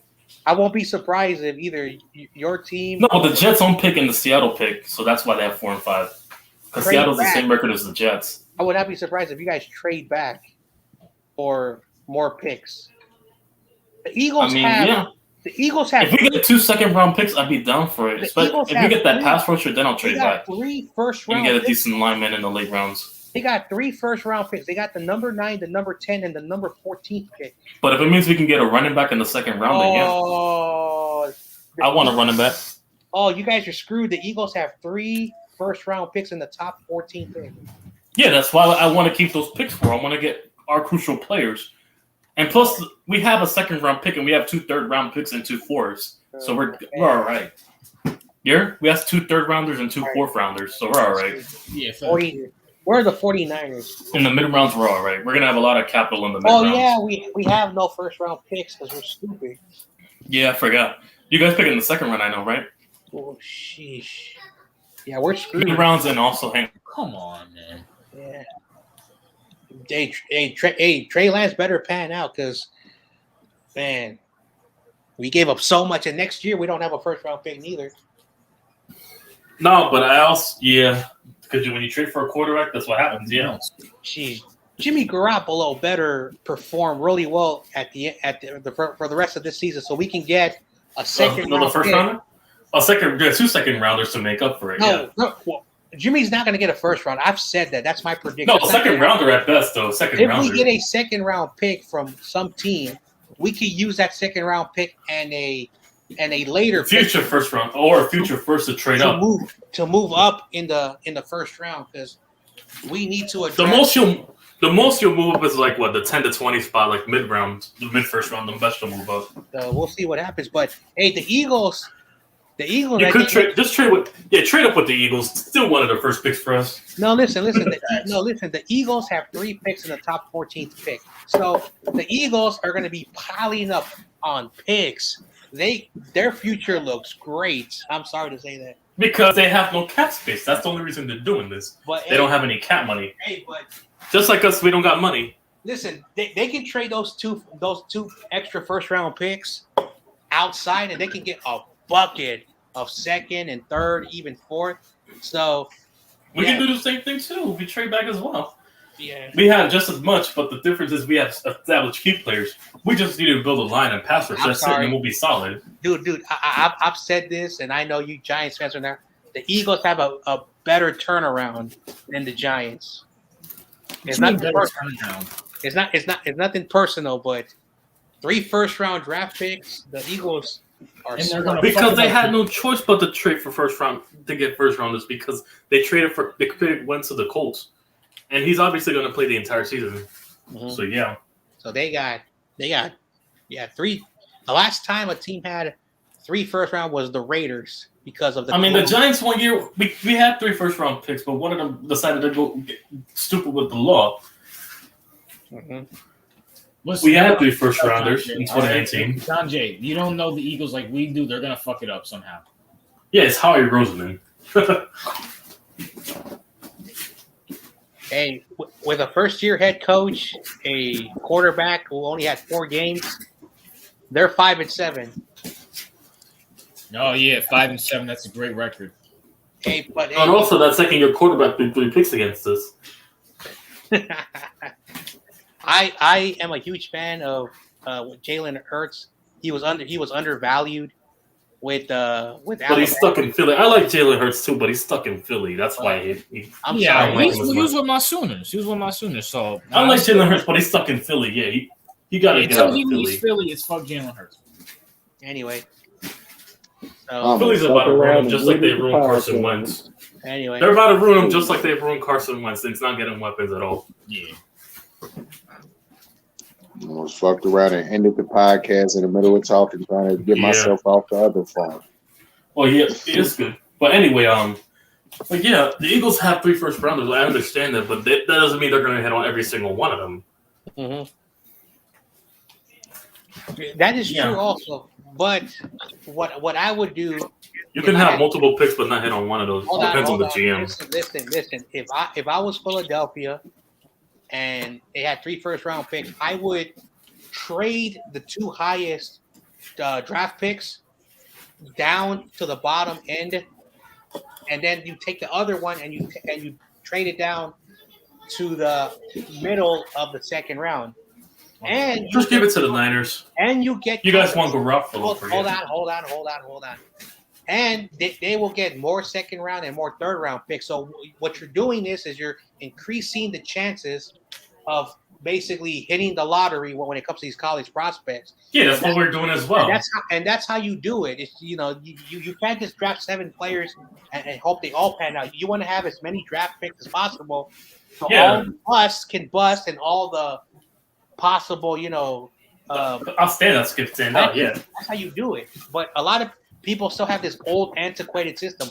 Oh, draft the 1st round pick, boom, your team is good to go. It doesn't. No, that doesn't mean you're going to hit on every pick. Yeah, that's why I'm good. We got 2 first rounders. So if we do want to trade back, I'm down for it. 7th rounder.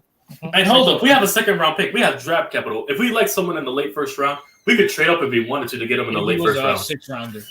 Mm-hmm. I mean, we did it for DeAndre Baker, but who knows? Yep. We could trade in the late 1st round and get the 3rd first rounder.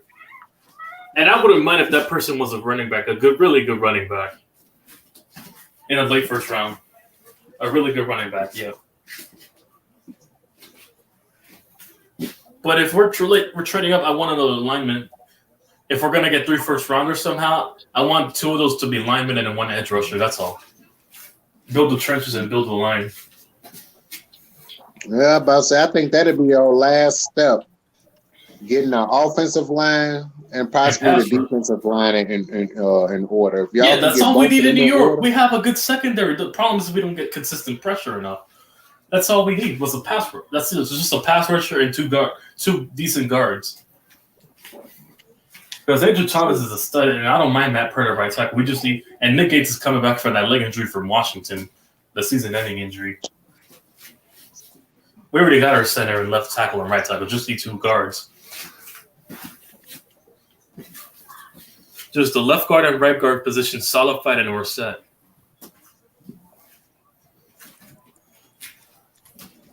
Yeah. I mean, that's how you build the run. So the run game, that's how we're going to get this run game going. Do you still think you need to upgrade at the wide receiver position?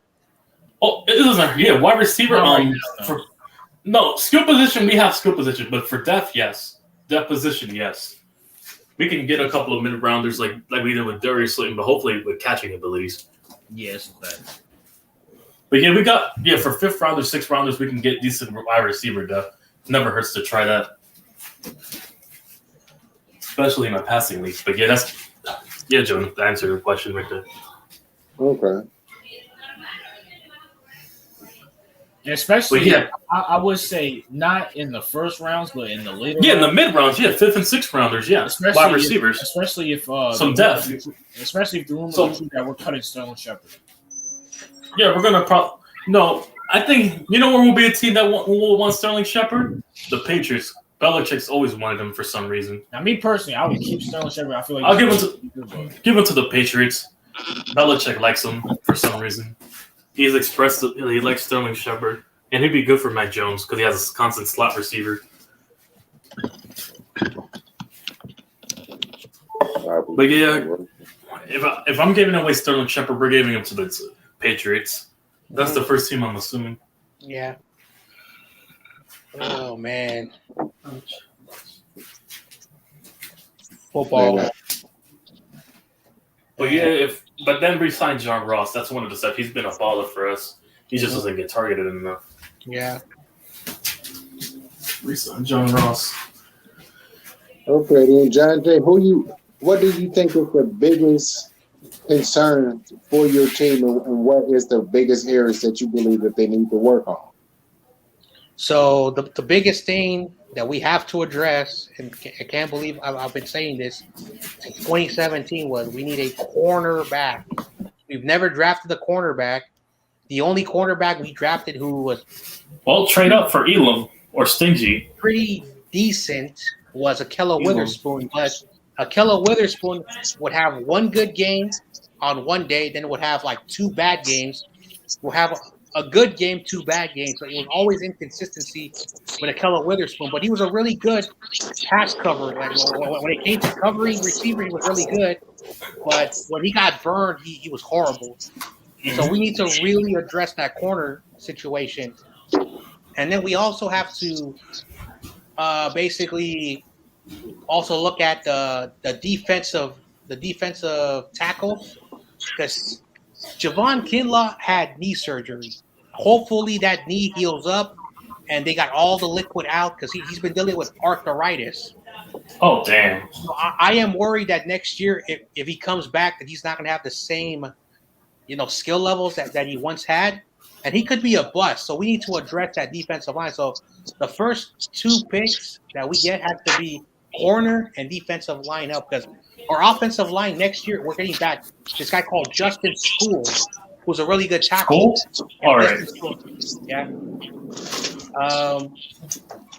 So that's what we need to do, is like the offense is set up for the first time since like Harbaugh. We got 2 wide receivers, Deebo Samuel, Brandon Ayuk, and of course we got George Seto, who's locked up for the next 4 years. Hilarious, Tony. And then, but yeah, I'm set with Tony and Galladay. Yeah, like you said. We got the future at quarterback with Trey Lance, so nothing is really going to change. Is that we have a younger, healthier quarterback. So our offense is still going to be the same. Jeff Wilson Jr. next year will be healthier, so he'll bounce back after that meniscus. Kyle Juszczyk, right there. He's a trading for him. But the defense we have to address. Our linebacking core is good. Like even our number 4 and number 5 linebackers are pretty good. D'Amico Ryan knows how to coach linebackers. I won't be shocked. I mean, he used to play linebackers, so that goes there. He used to play it. I won't be surprised if one of D'Amico's linebacking coaches becomes a coordinator or a head coach really soon. Yeah, I know. Yeah, he used to play linebacker for the Eagles, so of course he would have some skill positions to offer. Yeah. So, like I said, like even with Garoppolo gone, we still have a quality team. It's just that Garoppolo, his issue was, always being an average game managing quarterback, and all those injuries. Like for some reason, he's always been fragile. Like a anonymous former Patriot that was with the Patriots leaked a story to the Boston newspapers that Bill Belichick had to carefully, put extra, like, they gave him like an entire, like a suit, like a uniform, so they would not even touch him. That's how Bill Belichick was very worried about him. But even though Bill Belichick liked him, so that was a red flag right there, that, and we saw it though. That's the only downside for any team that wants to take a risk. Can you keep him healthy? Now, I personally think that it's the stadium, because whoever plays in that stadium gets hurt. Like Dalvin Cook got hurt in that stadium, and I know. I hope. No, I want grass in New York. We need grass. Yeah, so there's always some motherfuckers getting hurt in MetLife. I know.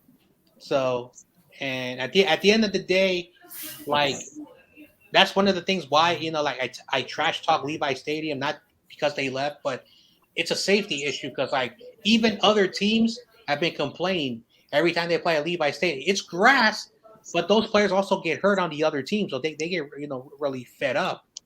So everybody get hurt on that field. Yeah, everybody gets hurt, but yeah, I want grass in New York, obviously. I'd rather keep the grass. Like Patrick Willis, like, averaged 14 games his entire career until they moved to Levi's, and then he missed 10 games in a row with turf toe.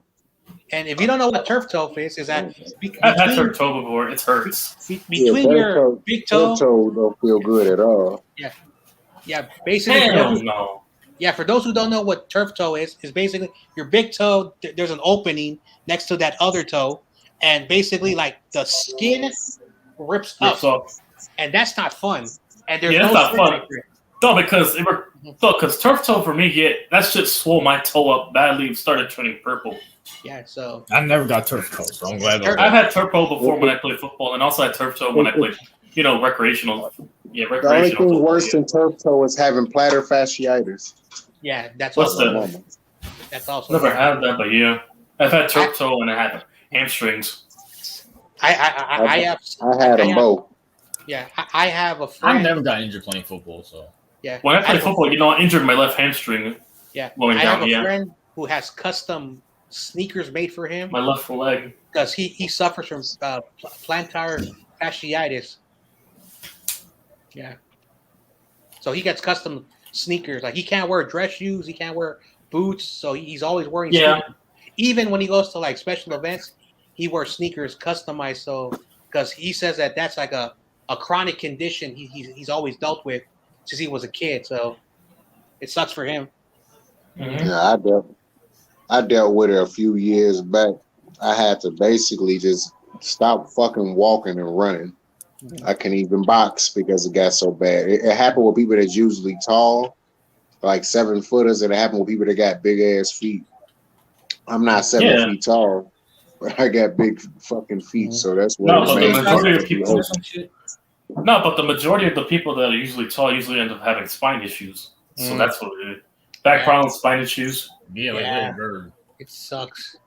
Like, that's the fun thing about playing sports, but people forget that there are high school athletes who they go on any type of sports. But I've seen a lot of my friends. They tried out, they made a team, they were really good, but every year there were always, injuries. Injured. Same thing with the football players. You had these really good, talented players, but they were always hurt. And then the college players, people who I knew, because I would go to Cal and Stanford and all the local colleges, even the small colleges. The local games, also the local games, yeah. And a lot of my friends were like, "Oh, at only 19, they had to retire because like they had chronic, injuries, during their high school and college playing days." So it's not fun for those guys who are always forgotten. Like, injuries are part of sports, and if you have been lucky to go a long term and still play sports, even in the amateur levels, and you've never had injuries, your body must be really good.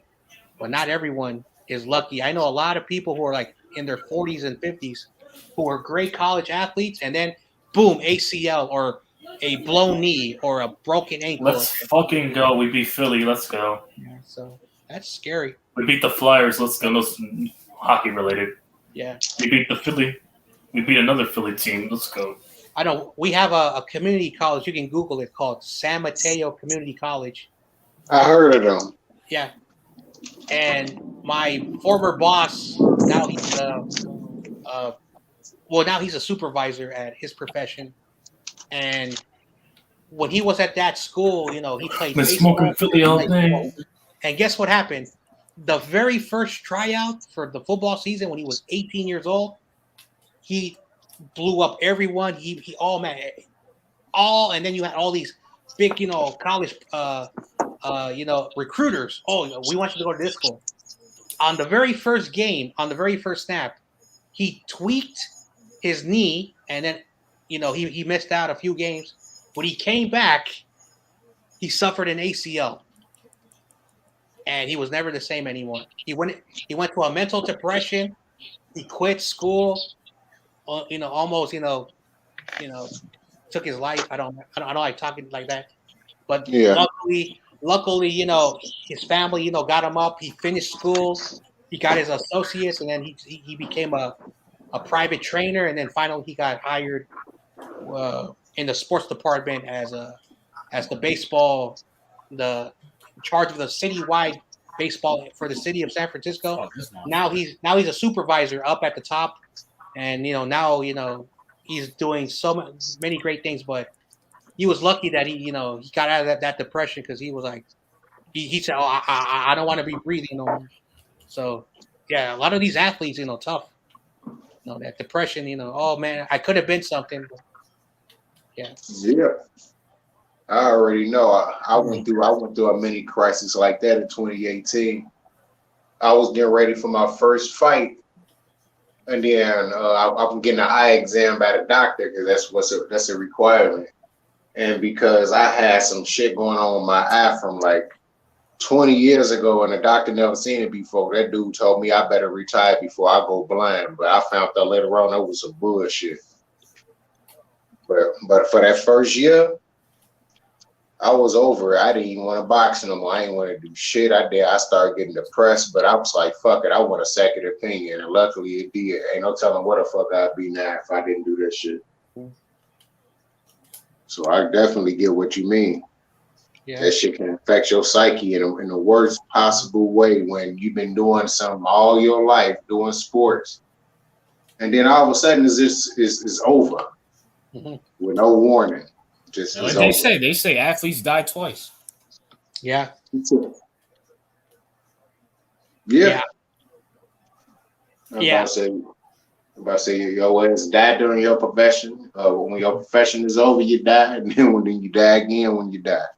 Yeah. Real talk. Yeah.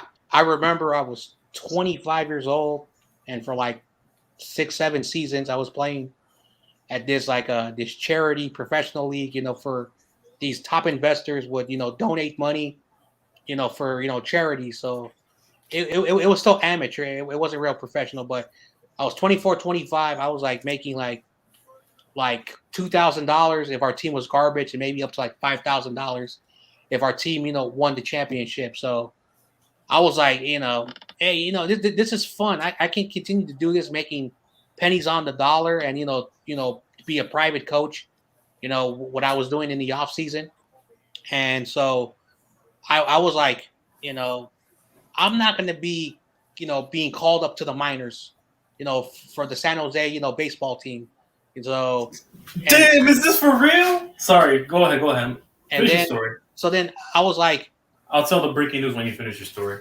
I was like, just like one day in my room, and I said, I don't want to go to my final game because we already eliminated, and that year we didn't win no games. We only played like 25 games.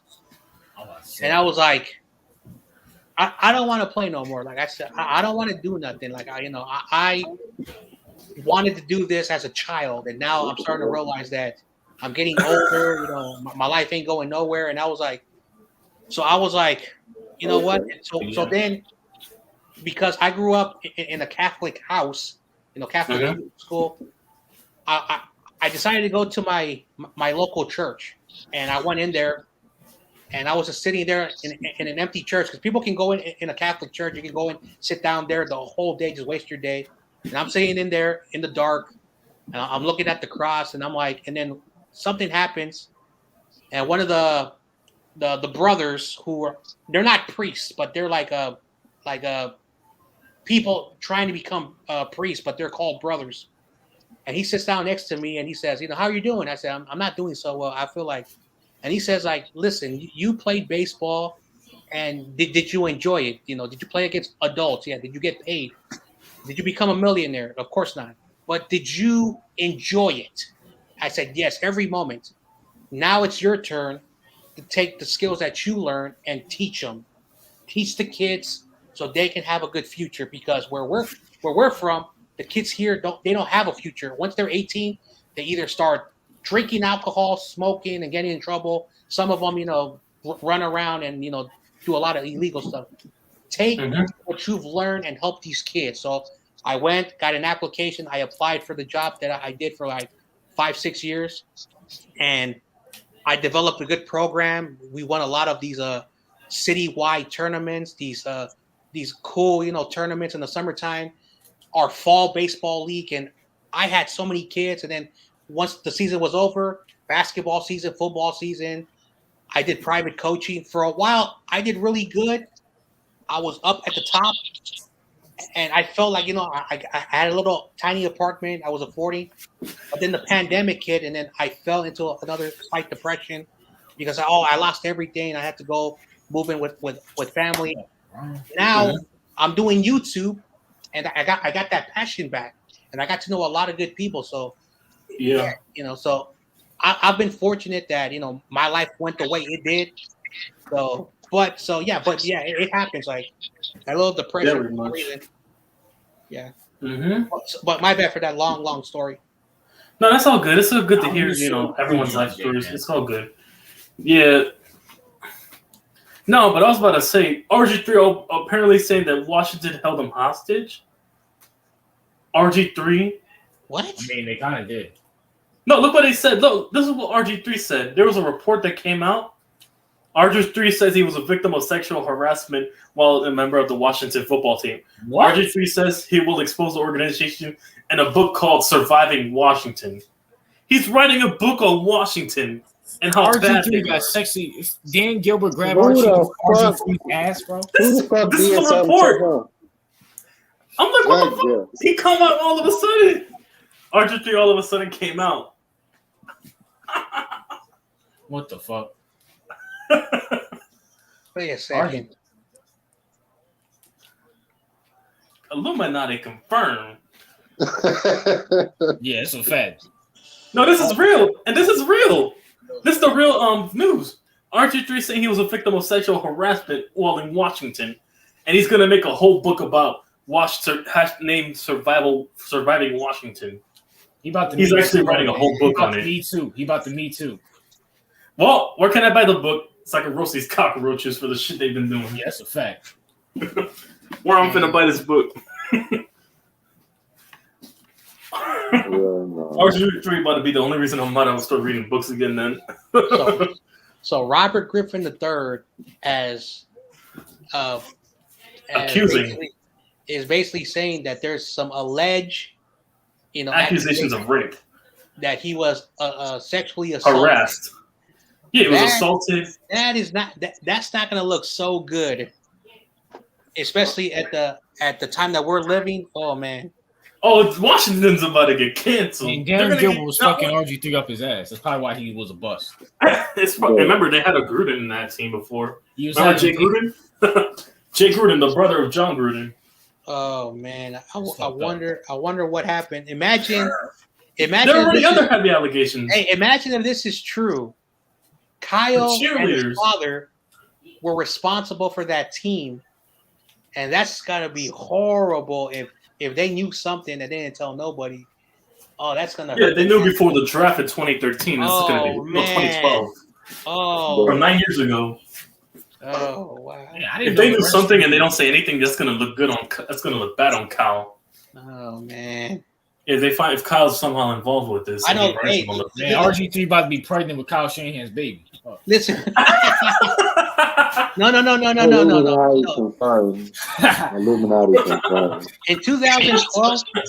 2012, I shit you not. I'm gonna send you the post on Giants Nation. I know you're on your computer. I'm gonna send it to your IG. Hold on. You're about to see the report. In 2012, I'll send you the report right now. You look for yourself. Hold on. In 2012, that coach from Penn State, Joe Paterno, his offensive coordinator or one of his coaches was accused All right, go ahead. I sent it to you. Oh, you Right talking about? Anyway, I know you talking I about. sent it to you, Giants Nation. So even though Joe Paterno didn't know anything, or I don't know if he did know anything, but he got fired. He knew. 3 months later, after he got fired, Joe Paterno passes away. Oh man, that was the only thing that kept him alive. Yeah, that was the only thing that kept him alive.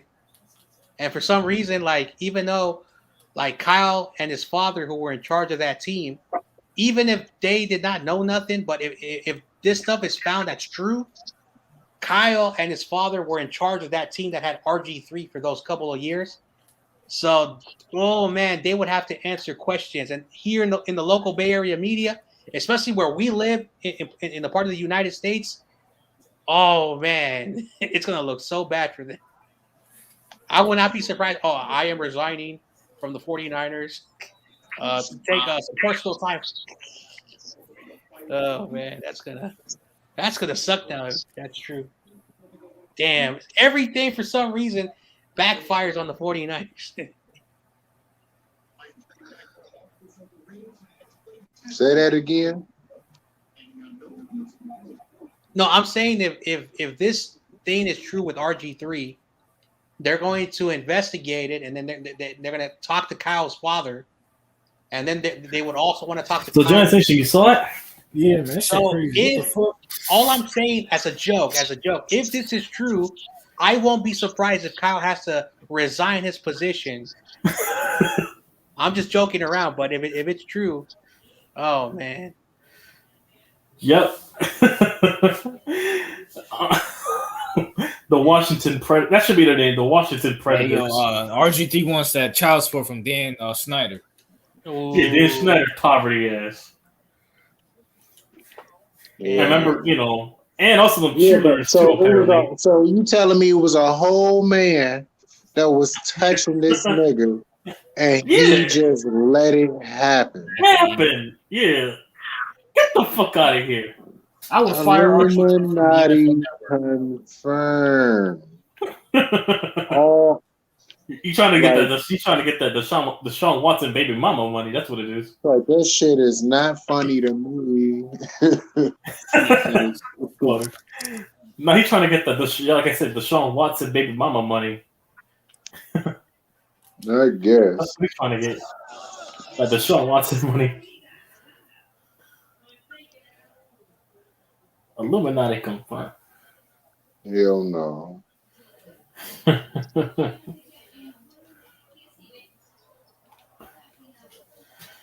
Damn.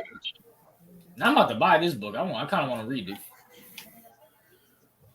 I'm about to read that shit. I'm about to buy, the Audible books they have on Audible, some shit, Amazon. I'm about to get those shits in. If either release some shits on that. Playing my whole 2K or wrestling or some shit while hearing that in the background.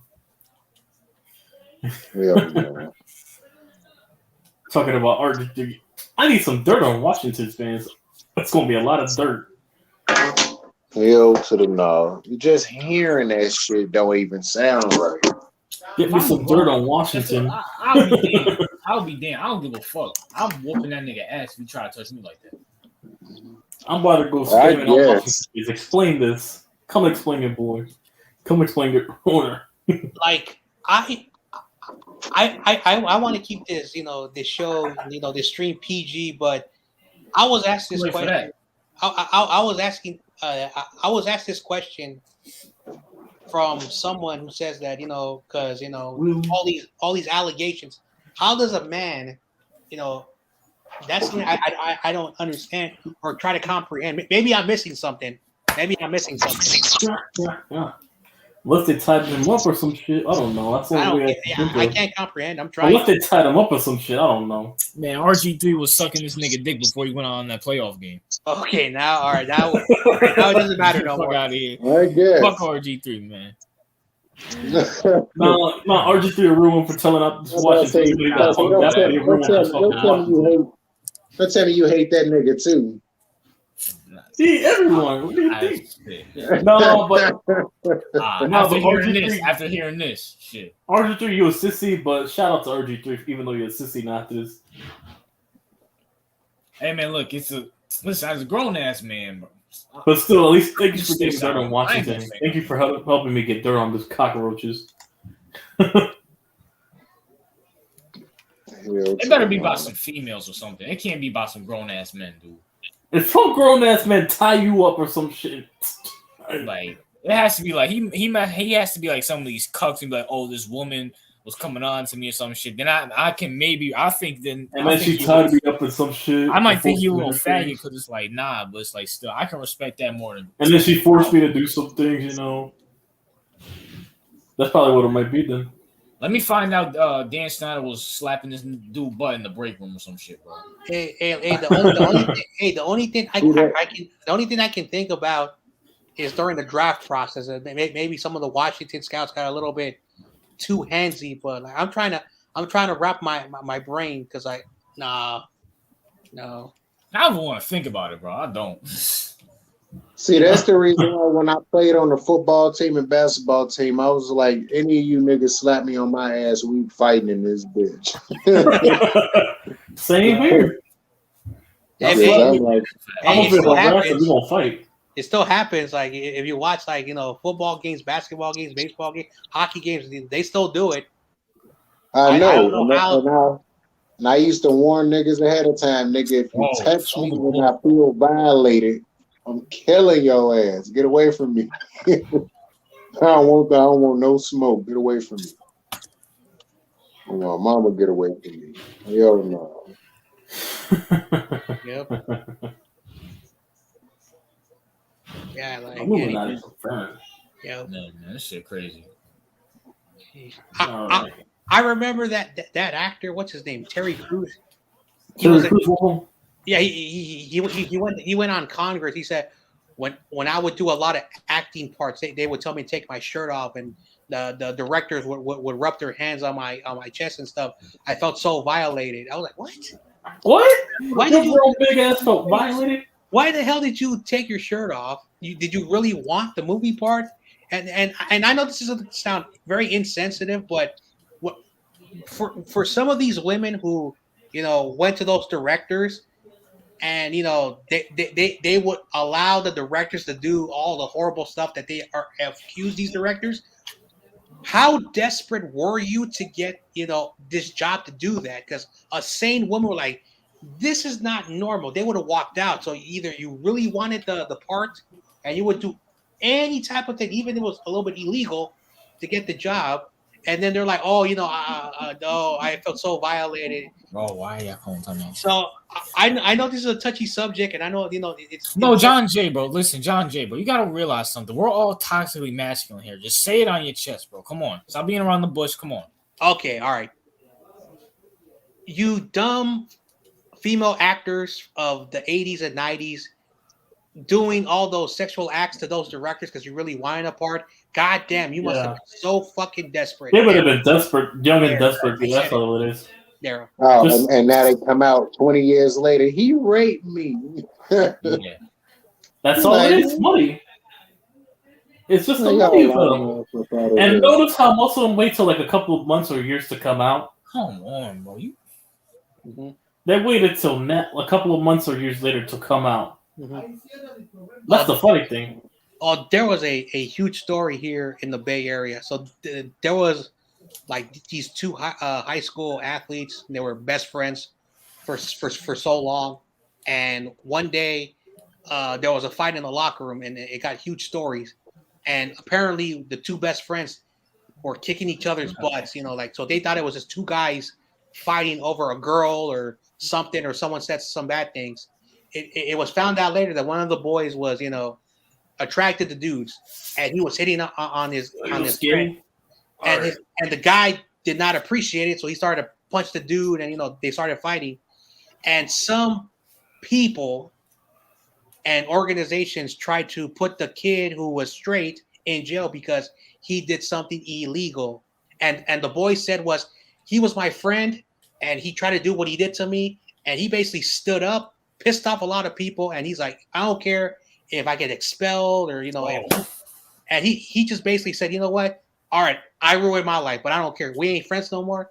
And eventually people started to realize, oh, okay, what really happened. The boy, his friend, got very touchy-feely, and the guy was like, "Hey, you're my friend. You know, I don't do this stuff." And the guy didn't care, his friend at the time, so he just kicked it. He kicked his ass. I kicked his ass because, you know, I told him I wasn't interested. He got very aggressive. So it's sometimes, you know, like, you know, the guy who or the person that does the bad thing. Sometimes you have to know the full story. But at the end of the day, people are like, they did not give that dude sympathy. Oh, you kicked this dude because he was that way. You know, it's sad how we've really come to a point where, you know, you can't say nothing no more.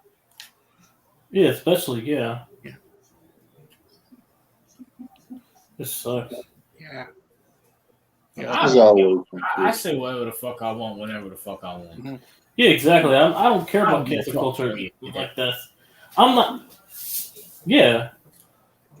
I don't believe in cancel culture. I think it's just an imaginary thing for some people. Yeah, it's imaginary. For me, cancel culture is just an excuse for people to you know, to use when motherfuckers get called out on their own bullshit. Yeah. Like the same thing, that word woke. Like, no, you're not. No, but when someone does something on their bullshit, like, you know, say, do anything, you know, against the law or against, you know, say like they're a pedophile or some shit, like, you know, or incest or some shit, yeah, they would basically say, oh, why are you using your cancel culture? People are so funny. Your SJWs are so funny. Sometimes for that, cancel culture is just a way for people to use, you know, as an excuse to, you know, not be called out on their own bullshit. Yeah. Yeah. It's just unfortunate that, you know, like since my adult life, I have seen the change of society, and I personally hate it because I remember when I was a kid, you can fight, or if you were in school and you fought, all that they would do is call your parents in. All right, these two kids were fighting. We're gonna suspend them for a few days, and they'll come back to school. Now today, if a kid says you are different, that kid is expelled. So words now are more dangerous than your fist. I'm like, God damn, we've really sunk this low that if I say something that hurts your feelings, oh man, I'm just like, what is going on with the world? Yeah, no, right? Well, I don't know. It was kind of different depending on where you went because I got suspended so fucking much to a point that they started expelling my ass ever since like kindergarten. Oh yeah, they like get my ass about it there. Listen, like in my freshman year, we had 270 students. Our graduating class, our graduating class was like 190. So we lost a lot of students in 4 years. But there was this kid, and apparently he was never around a private school environment. He went to all the public schools in the local Bay Area. But for some reason, you know, their family had enough money to pay. At the time, the school wasn't very pricey, so anyone can go. It was a decent, you know, school that I went to. I also went to public school, so I got to know. Me too as well. All yeah.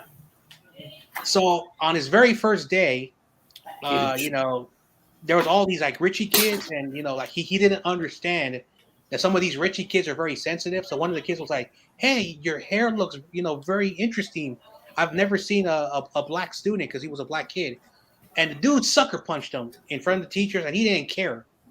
So for the first 4 months, he would get in fights, in trouble, and the school tried everything to help him out. You know, hey, this is a good school, you know, like in the bad place. Eventually, he just crossed the line and he took a shot at a teacher. There was the ending point. So even you can, you know, get away with some serious stuff, but there was still, you know, expulsion or be kicked out of school like that. But it's not like today. Like I was at this elementary school, a very decent. It wasn't a private school; it was a public, but it still was a nice, you know, like probably upper class, you know, middle school. And two girls in the 7th grade were picking on this girl because she was a little bit shorter. You know, her hair wasn't, like long and straight. It was a little bit furry and curly. She had no social skills. And two of the girls were saying, mean things to her. The following day, those two girls got kicked out. Why? Because we're a school that we try to eliminate verbal bullying. So I was like, God damn. Now I was like, oh, maybe it's a girl thing. But then there was a boy who said a bad word and he got kicked Cursed a out. lot for cursing. It's very different, very different. I would curse. Yeah. I went to a Catholic school and I would curse in front of those nuns and those priests, and the priests and nuns never gave a rat's ass. So it's very different. It was very different. Like, Yeah. I don't know, maybe because of where I grew up, maybe we're more tougher. But now today, like everywhere I go to, like I go on the bus and you have an idiot. Oh, I don't want to sit next to you. Oh, I'm scared. Oh, I'm sensitive. Oh, I was like, God damn. I was like, man, what is going on with the world? Everybody turning Motherfuckers into get sissies. And it's not nothing nothing against people that's gay. It's just that everybody turned into sissies. Shit, the goddamn people that is gay seem to starting to seem up. People that is actually gay seem to be a lot more tougher than the motherfuckers that's not supposed to be. Acting like straight up hoes. Oh man. Mm-hmm. Yeah. Yep. Oh, somebody got an alarm? No, that's just some dumbass shit that I was looking at on YouTube, and I didn't expect y'all to even be able to hear this shit. I didn't even hear it. Yeah. But yeah. I'm in a close game right now, so I'm focused on this shit. I know. What game you playing? I'm editing right now. While hearing you guys, I'm editing right now. Yeah. I got pickups to have a for week 14. The graphics at least. Yep. I wait till like after the games to type in. Oh God, LeBron, you trash. That's why Michael Jordan's better than you. I fucking hate your bitch ass. On God, bro. Missed that wide open layup. LeBron James. Like, I remember when I was a kid, and they would show all his. I grew up loving LeBron, yeah. And then he took the Cavaliers to the final, but the Spurs were way better, so they were Eastern Conference champions. But then LeBron, the thing that pissed me off, like what he did was not wrong. It's just, why did you have to bring people into like an auditorium with chairs, a camera crew, the guy that covers Showtime Championship Boxing, and then in the first 5 minutes he said, "I'm taking my talents to South Beach," and then we'll be right back. And then for the next hour, they're interviewing him and they're asking, "Well, why did you make this choice?" and yada yada. And he was just like bragging about, as a free agent, I have the freedom, and I wanted to show the fans the process. He was so arrogant. I'm like, God damn, are you this arrogant or this egotistical that you wanted to make? Because other free agents are, I'm just gonna go to this team. Piss off the fan base, but and then he started talking about, we're gonna win like 7 championships. Not 1, not 2, not 3. Yeah. He leaves Miami. He goes back to Cleveland, and then the people in Cleveland, we forgive you. I'm like, God damn, weren't you burning? Because motherfuckers have been trash. Because when you've been trash for so long, of course you get nostalgic. And then he says, I'm bringing Kevin Love from the Timberwolves. I'm bringing Kyrie. No, they had Kyrie Irving, and they put a team around them. Oh, we're gonna win like 3 or 4, and then guess what? The Warriors kicked your butts. You only won 1 title in 4 opportunities. Yeah, that's a fact, though. You're not lying. So. But that's a fact, I know. That's so a fact. it's so funny. And then he goes to LA because it was reported that he was entering the entertainment business. He was creating some music video promotion company, a movie company, all this stuff.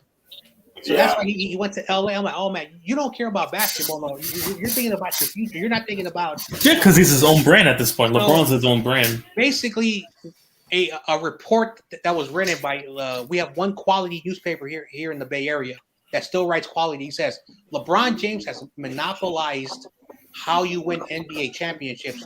You are drafted. If you're really super good and your team sucks, then you can call other players who are drafted in your draft class and then go pick a big market, and you can win like 4 titles or 5 titles. So that's what's going to happen after LeBron retires. Some basketball player who's probably being drafted, in the recent drafts, is going to do that, because that's now the only way. And that's why basketball lost this, purity. At the same time, politics and sports don't mix. They brought that element into basketball, and people don't want to watch basketball anymore because of all that BS. And it's just the facts. So that's why basketball, which had like 20 to 30 million ratings, now they're barely in the single millions. That's how bad it is. Yep. So, Yeah, basketball died after Jordan retired. Well, not after Jordan. Basketball died. Baseball, the new commissioner, he's trying to change what baseball was to a more analytical approach. Oh no. And that's the reason why baseball going down. Yeah, Same thing with the NFL. And now, yep. Well, these stupid calls. And now Roger Goodell is basically bowing down to the people. The woke BS, yeah. Because he, and anyway. Yeah, this cancel culture woke BS, yeah. So, but it's not the sports. It's the corporate money. Like, for example, there's an airline, and they did a commercial. Yeah. They did a commercial that pissed off every American citizen that we are going to basically take our billions of dollars and we're going to give it back to certain communities. I'm not going to, go into very details, but he basically had a nerve to basically talk about how all these idiots, and then their stock plummeted so much that they had to remove that commercial, and then their stock went back up there. So it really shows you, once you go into the political realm and you're a corporate business, no, don't even try it. Just run your business. If your government, is pressuring you, screw that. Forget that. The corporate entities is there for a reason. It's not to be told by our leaders of the country. So that's the thing. So all this corporate money has so much power that they're actually pandering to this new world that we're living, which is really sad. Mm-hmm. It's so sad. So that's why they, and the sports, they need the money. All right, we'll do what you want so we can get your billions of dollars so we can fund our sports institutions. Yeah, and pay all these players, yeah. And that's the thing that, when it comes to money, it's true. If you have money, it's what the money says. If the money says we have to be more, more respectable and more nicer to people, all right. Because money talks. Money talks. Yeah. Yep. Well, shit, money always gonna talk. Yeah. Money talk, bullshit walk. Man, fuck basketball. It's a bitch ass sport. I thought you was a hooper, man.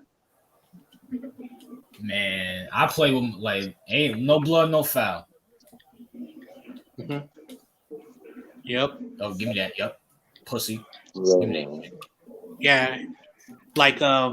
When I'm not talking sports or hanging out with you guys, I have these very intelligent conversations, and and I get in very, very good detail about certain things. And when it comes to the money, I'm a big proponent that if it's your money, the government should not touch it. That's how I see it. Very simple. Because there is an economics, person that works on those economics, channels like the stock market, and basically they're saying that that a lot of our institutions, we are their piggy banks, and I'm like, nah, I'm 100% against that. I don't want my money to be to fund certain things that I'm not a big fan of. So yeah, and the tax money we pay every time we work, also tax dollars. Yeah, but there's a way to fix all of that stuff. It's never going to happen because I know there are a lot of people who rely on that money. So it is what it is. That's just our basic system. That's a little bit of a civics conversation. Yeah. Oh, James Harden's injured? Oh. Uh-huh. Yep. Yeah. Damn it, I lost. Yep. Yeah. No, I lost a quick dollar $5 parlay. It doesn't matter. Damn it. Let's go. It's whatever. It's whatever. It's only $5. Oh man, all my. Speaking of basketball, a lot of my. It's only $5. I bet it. That's all. A lot of my. Just for a parlay.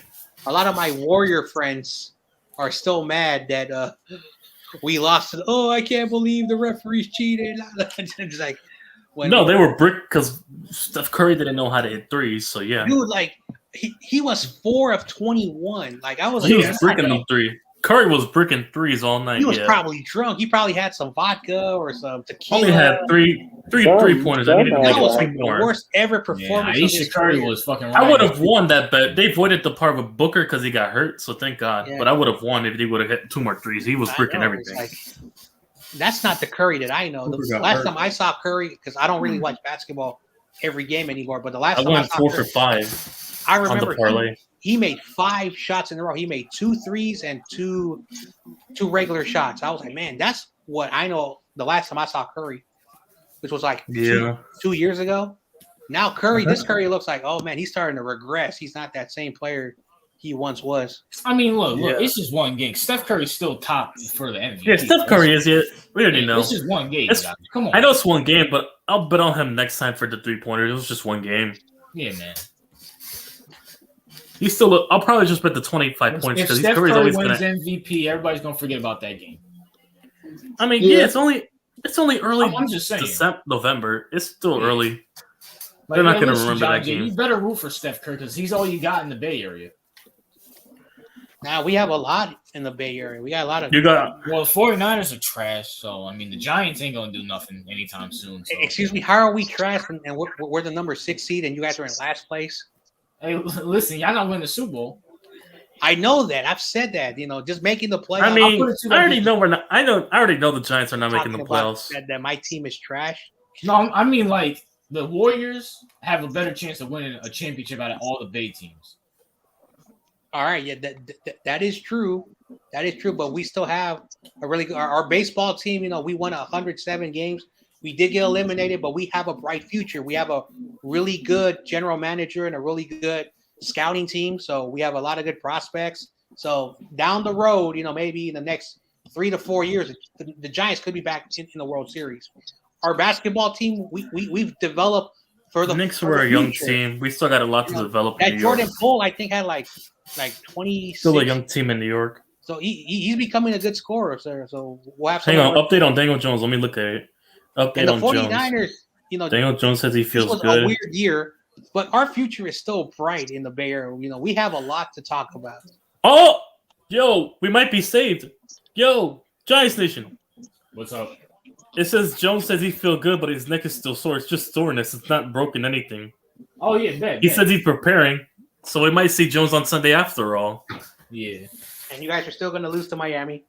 Nah, not with Jones. At least we'll be able to put up some points. You're funny, John Jay. You're funny. You're funny. You're funny. Listen. Hey, hold on. Listen. You're funny. If Jalen Hurts did not throw 4 interceptions, you guys would have lost. Be right back. Hang on. But he threw 4 interceptions. So, yeah, that was stupid. Well, Miami's defense. If fishes had wings, they'll be flying, but they don't. So that's not our problem. Okay, well, all right. We'll see what happens. It's not our fault, John Jay. We just capitalized. Yeah. All right. Yeah. See, I was wrong. I was wrong last week with you guys. We'll see if I'm wrong again. But being wrong back-to-back weeks for John Jay, that never happens. It's not happening this week. All right. If it happens this week, I'm gonna sport a New York Giants logo for the entire week. I'm gonna hold you to that, bro. And I always hold on to my promises. I hold on to my promises, bro. Oh, I'm about to be rooting so hard for the Giants just for you. Yeah, I can't wait for this. Yep. And if DJ's playing, you better watch out, John Jay. All right. Like I said, when I put bets on with people, I always honor them. Hey, listen, your new name's gonna be Giant J. I ain't talking about San Francisco. Yep. I'm not like Butters who's gonna go on meltdown. Let's see if Jones plays this Sunday. John Jay's bet. What did he say? What bet? Oh, John Jay, you're not gonna tell him? Oh yeah. So if the Giants win against the Dolphins, I'm gonna have a custom logo to honor your team, and I'm gonna put a custom phrase for the entire week on every stream that I'm on, and I honor my bets. And if we lose, No, if you guys beat the Dolphins, so if I'm wrong, but that's not going to happen. So no, but yeah, I know. But what happens if we lose? oh, then I'm right. All right. Yeah, Fair enough. You don't have to do nothing. I'm just right. saying that if I'm wrong, Get that I've never been wrong twice in a row. I've always been wrong. Like maybe I had like 4 weeks correct. But if Jones played, no, but I'm not saying they're not saying he's completely playing. He's just questionable. They moved from doubtful to questionable now. They moved it up. It's just questionable. He's not playing completely. It's just questionable. Anyway. So it looks like it'll be a game time decision. Yep. Anyway, we'll see what happens, but yeah, we'll see. I know. I'm not a comic book guy, but what's that term? As for betting, I'm going to stay far. I'm probably going to stay away from the Giants on betting. Stay far away from that week because I don't know who's going to play. I'll stay away from that. Oh yeah, like my James. I'll stay away from that game. My spider sense. I might actually bet the primetime game tomorrow. Here, Thursday. I might swap out the Giants game for the year. That's what he says, right? The Spider-Man. My spider. No, but I'm just saying I might swap out the Giants game for the Cowboys game tomorrow. Because I usually don't bet on Thursday, but I might switch it out for that. Because I think they'll both be able to put up some decent points. Because Dallas especially can put up 30. Yeah. Yeah, my spider sense tell me all the Saints have to do is put like 13 points on garbage time, and then the Cowboys get like 30 points. I'll win like 40. I'll probably put the game to 37 points. Hey, John J, man, just root for the Giants, bro. Come on, man. Like, come on. Why do I have to root for the Giants? I don't know. It's like I feel like you just hate us for some reason. I don't know why. I don't hate your organization. I'm just saying that, It's whatever. I really don't care if you like I us don't or know. not. You're still mad about 2011, bro? Like, come on. It's been 10 years, John J. All right. You guys are still mad that a backup quarterback beat your weak ass team. No, we're not. That's why we picked the 49ers against the Seahawks. I don't care. Yeah, we moved on. We clearly moved on. We moved on. I moved on a long time ago. Okay, all right. If the Niners beat the Seahawks, you have to say nice things about the Cowboys and all your division rivals. Well, why can't I just say nice things about the Niners then? Okay.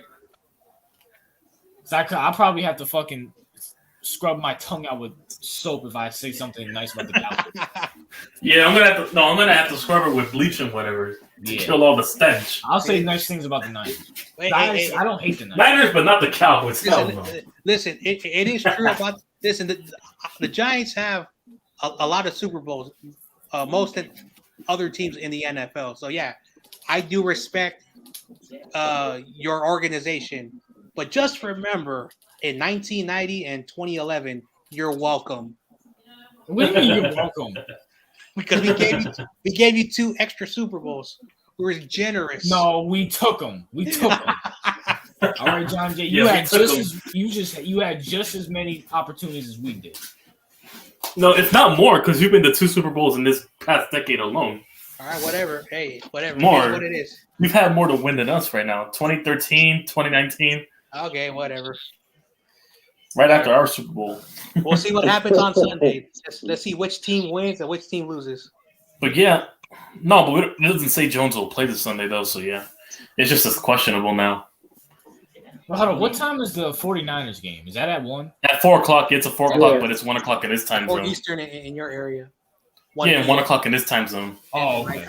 My fault. Yeah, but I was making sure because I can't. If they it's the second slot afternoon games. The second slot afternoon games. Yeah. Yep. Yeah, we played first on Miami. We played 1 o'clock. Yeah, the game was supposed to be on NBC, but because the Niners and Seahawks are garbage, they put the Chiefs in our time. Yeah, they moved. So you guys were supposed to play primetime, yeah. Yeah, so we're playing the game that the Chiefs and the Broncos were supposed to play. Yeah, but because both teams have winning records, of course they're going to put it. And then next week the Niners play. You know what game they should have put though? They should have put the Chargers and Bengals. I felt that game would have been good for primetime. Yeah, anyway, whatever. Chargers and Bengals. I'll say this. Besides my Giants and Redskins game, the Bears and 49ers game is probably the best game I've seen all NFL. Mm-hmm. That game was actually good, yeah.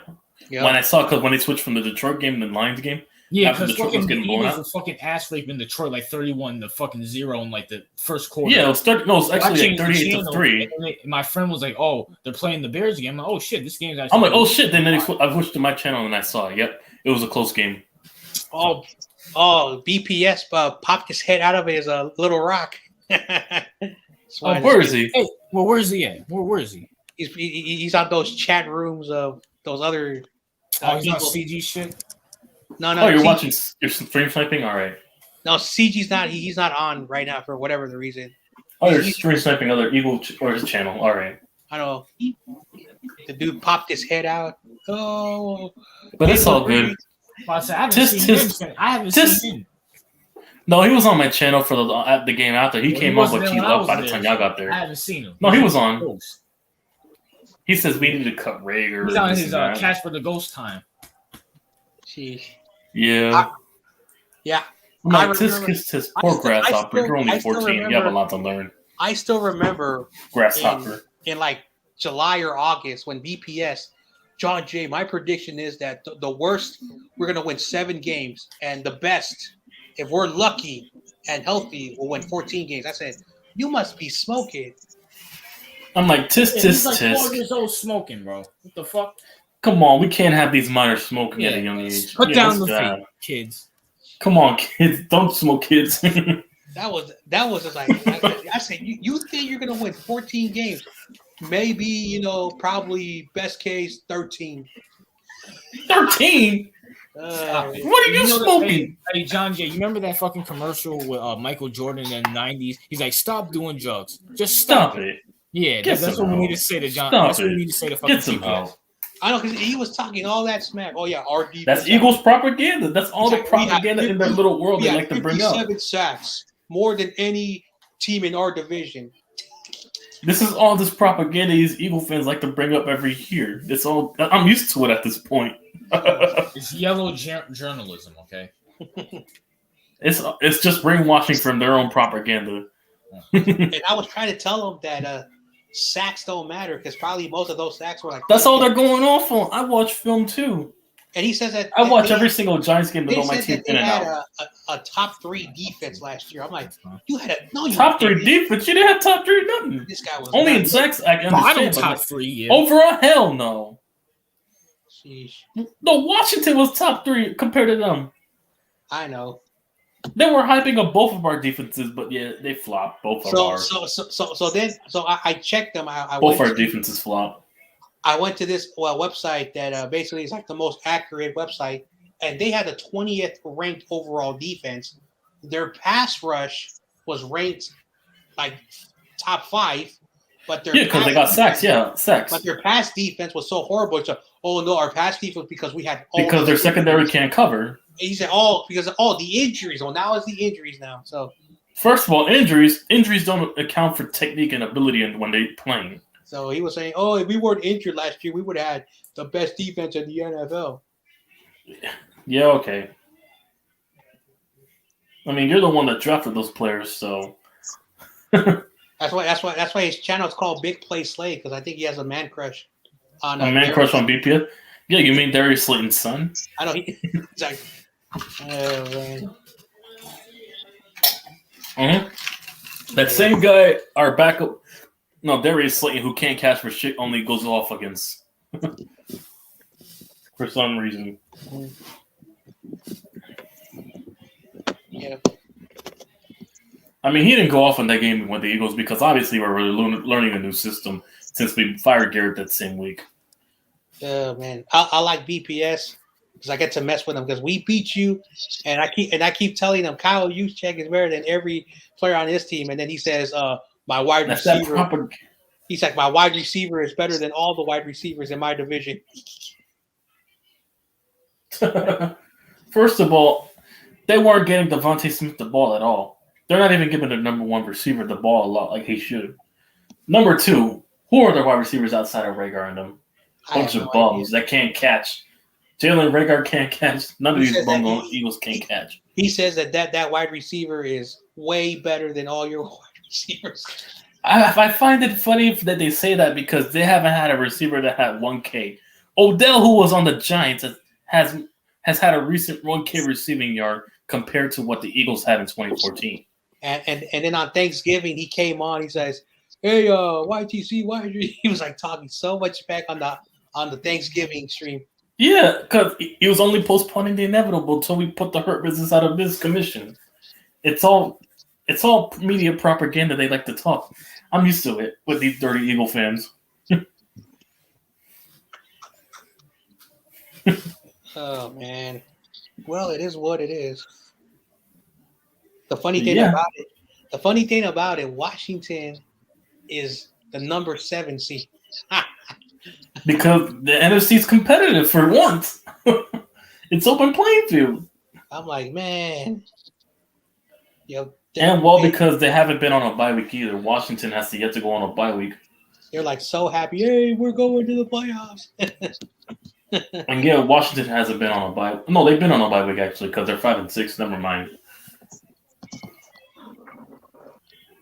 They're actually 5-6 again.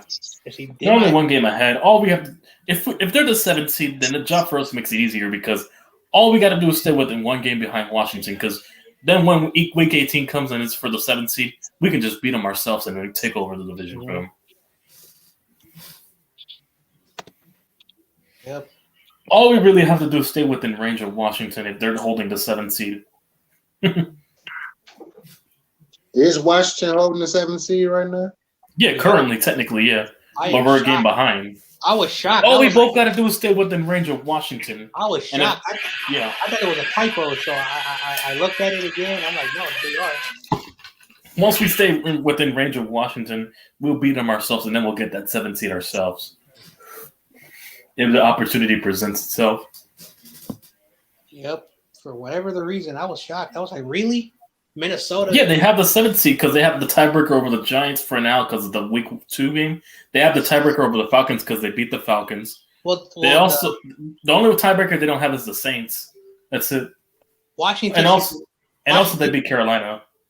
Washington should be lucky that we knocked out the Vikings so they can take the number 7 seed. Yeah, because the Vikings would have been 7th seed right now. Yeah, it would have been the Vikings. Well, who cares about the Vikings? But if they lose, then the Vikings might actually take over. Though if they beat the Detroit, they're going to beat Detroit. So they would just need the Washington to lose to take back the 6th, 7th seed. I discovered this Vikings channel. So us and Minnesota are both rooting for I found this Vikings channel. It has like 45,000 subscribers, and he was complaining, "Oh, George Kittle, how dare you trash talk? How dare you disrespect our organization?" George Kittle said that you guys should not cry when the referees throw penalties on you. All George Kittle said was, "Play better." That's all he said. He didn't trash talk, and he got his feelings hurt. So I left in the comments. I said, "Niners all day, you dumb, you dumb head," or whatever. And then he responded like, "Oh, you guys are bullying me." I'm not bullying you, man. You're the one that made the video, so I'm gonna call you out. And if you don't be wrong with that, come on. Don't get mad because you pressed up for your BS. And he deleted my comment. Welcome to my channel, man. We need some diversity on my channel as well. He deleted my comment. Oh, so I really hurt his feelings. I hope that's the dream goal. And that everyone on my channel that comes by is a fan of all 32 teams, like one of them. I forget sometimes that the people who. So far, we have the Giants, Eagles. I forget sometimes that I'm a little bit rough, so I gotta relax and be a little bit more nice. Niners, yep. We gotta Raiders. Because when it comes to the 49ers, we are the kings of the NFL. Yeah, we need some diversity on my channel. That's why, so we can have all fan bases on my channel. That's the dream goal. So we can all talk shit. All 32 teams can talk shit. Mm-hmm. Yep. I just want to remind everybody, Niners are still the kings of the NFL. Yeah, okay. Oh man. We'll see. Man. I mean, you're tied with Dallas for the NFC King, so yeah, I'll give you that. But that's gonna change soon. Yeah, we're gonna tie you guys soon, John Jay. Don't worry. Whoa. One thing about the Giants, we always get a championship each decade. Yeah. I have to remind something that just popped in my head that I blame the New York Giants for making the Patriots a dynasty. Darn you guys! Because we co-signed Bill Belichick. All right. How dare you guys? He came from us. Hold on. We stopped the Patriots dynasty twice. What are you talking about? We stopped them as well in 07 and 11. So that explains why we're the only ones that beat them. We made them. We can break them. Right, I'm about to say, they made it, they broke it, and then so that means y'all gonna be the reason why they make it again. How dare Belichick don't want to see us again. He don't want to see us. He already knows. In the playoffs as well, yeah. Especially in the playoffs. We'll sign Tom Coughlin to a 1-day contract just for that game. Just for that one Super Bowl. A 1-day contract. Well, Super Bowl. In 2002, we kicked your butts in the playoffs. So I just wanted to say. Oh, I hate that game. I saw that game. We blew a lead. Hey, listen, I was 2 years old. That don't count. Yeah, I was 3 years old. I was actually 3. That don't count. All right, John Jay. I don't remember. I was telling the game happened. That's all right. Don't worry. It's still in the record books. Well, I was old enough to remember. I'll put the link in the chat so you guys can read it. Nah, I was alive. That was in black and white, John Jay. That don't count. But after 2002, however, what are you talking about? Can y'all still hear me clearly, or do it sound robotic or whatever? Yeah, I hear you. I hear you. We hear you. No, but I was alive though after 2002 to witness us beat you guys in the mid 2000s a lot. You're welcome. When we beat the bricks up for Alex Smith. You did not beat Alex, man. Like I said, no, in the late 2000s, that was a really good defensive matchup. Both offenses were garbage, but no, we're talking the late 2000s, like mid 2000s or late 2000s. Kyle Williams, you should put him in your Giants Hall of Fame because he got that ring. He got you that ring. Listen, John, we did you guys a favor. We were saving the NFC from an embarrassment because we know you guys would have got your asses whooped. Yeah, sure. By the Patriots. Sure. Jim Harbaugh couldn't even beat his own brother. Let's go. Well, that's all right. Yep. Anyway, whatever. But don't worry, we're gonna get our 5th ring soon. Yeah. No matter how trash we are, eventually we turn it around. You know the reason why you should like the Giants is because we're taking Russell Wilson out your division, all right? Yeah, pretty soon. That doesn't mean nothing. Russell Wilson is garbage. Yeah, okay. He's not the same player no more. He's been whooping your guys' ass for so many years, so. Okay, whatever. I don't care if he whooped our ass. It is what it is, but, you can have him. He's going to mess up your organization, put you in cap hell. And then he's he would have put us in cap because we don't got no fucking cap to sign. And he's gonna start crying. Oh, I need an offensive line. I don't want to be here no more. Yeah, he's gonna be crying. At least Daddy doesn't cry because his O-line is trash. Gonna take a pay but he would cry. If he takes a pay cut with the Giants, he gonna take a pay cut? He's not taking no fucking pay cut. If he takes a pay cut with the Giants, you're gonna take a pay cut. All right. All right. Well, see if he, Sierra can persuade him if you know what I mean. Yes, a fact. Sierra's gonna be like, listen, persuade him. The money. The only thing you gotta do is just win the ring. Yeah, win the ring, and do a lot of persuading. From New York. Oh no. In New York. Yeah, Alicia Keys, yeah. But yeah. Who's this texting? But yeah, come to New York. Hey, I've never been to New York, but I will always prefer the city by the bay.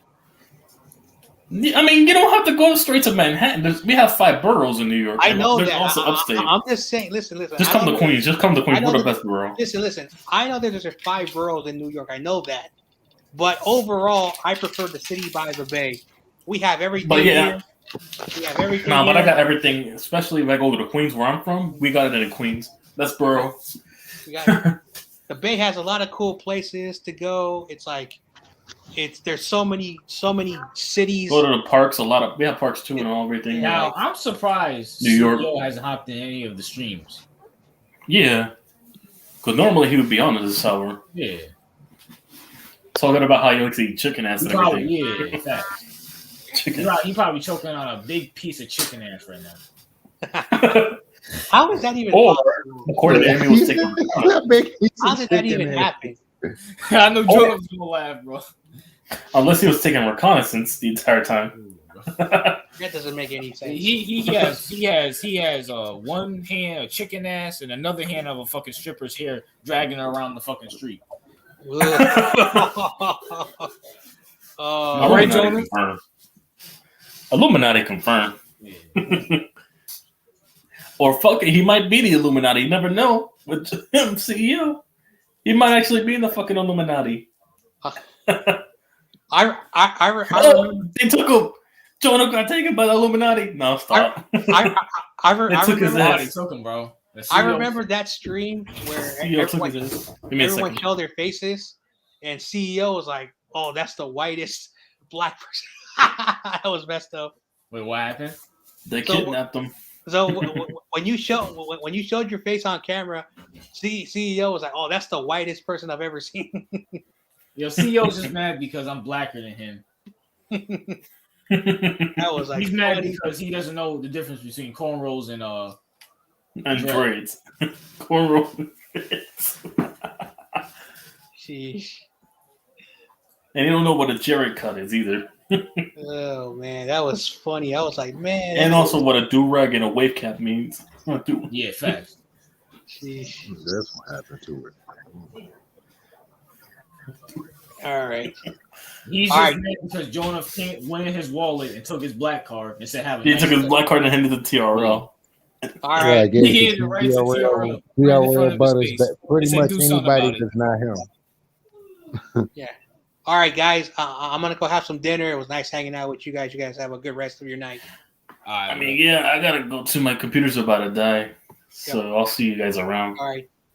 Let you see out. All right then, man. Shit, I appreciate the fact that y'all came by. But once again, man, that is enough of the sports hangout. Once again, I want to thank John J, Mr. YTC, Giants Nation, TRL that came in. Seto Kaiba's bank account, even though he didn't come in, he did comment a little bit earlier. TOP, want to thank him as well. Awesome kid for saying something. A little bit here and there. The Rapper 10,000 for coming in. He is a very low subscriber. He always tune in to the live streams and everything. So I just want to thank everybody for tuning in once again, and I appreciate it.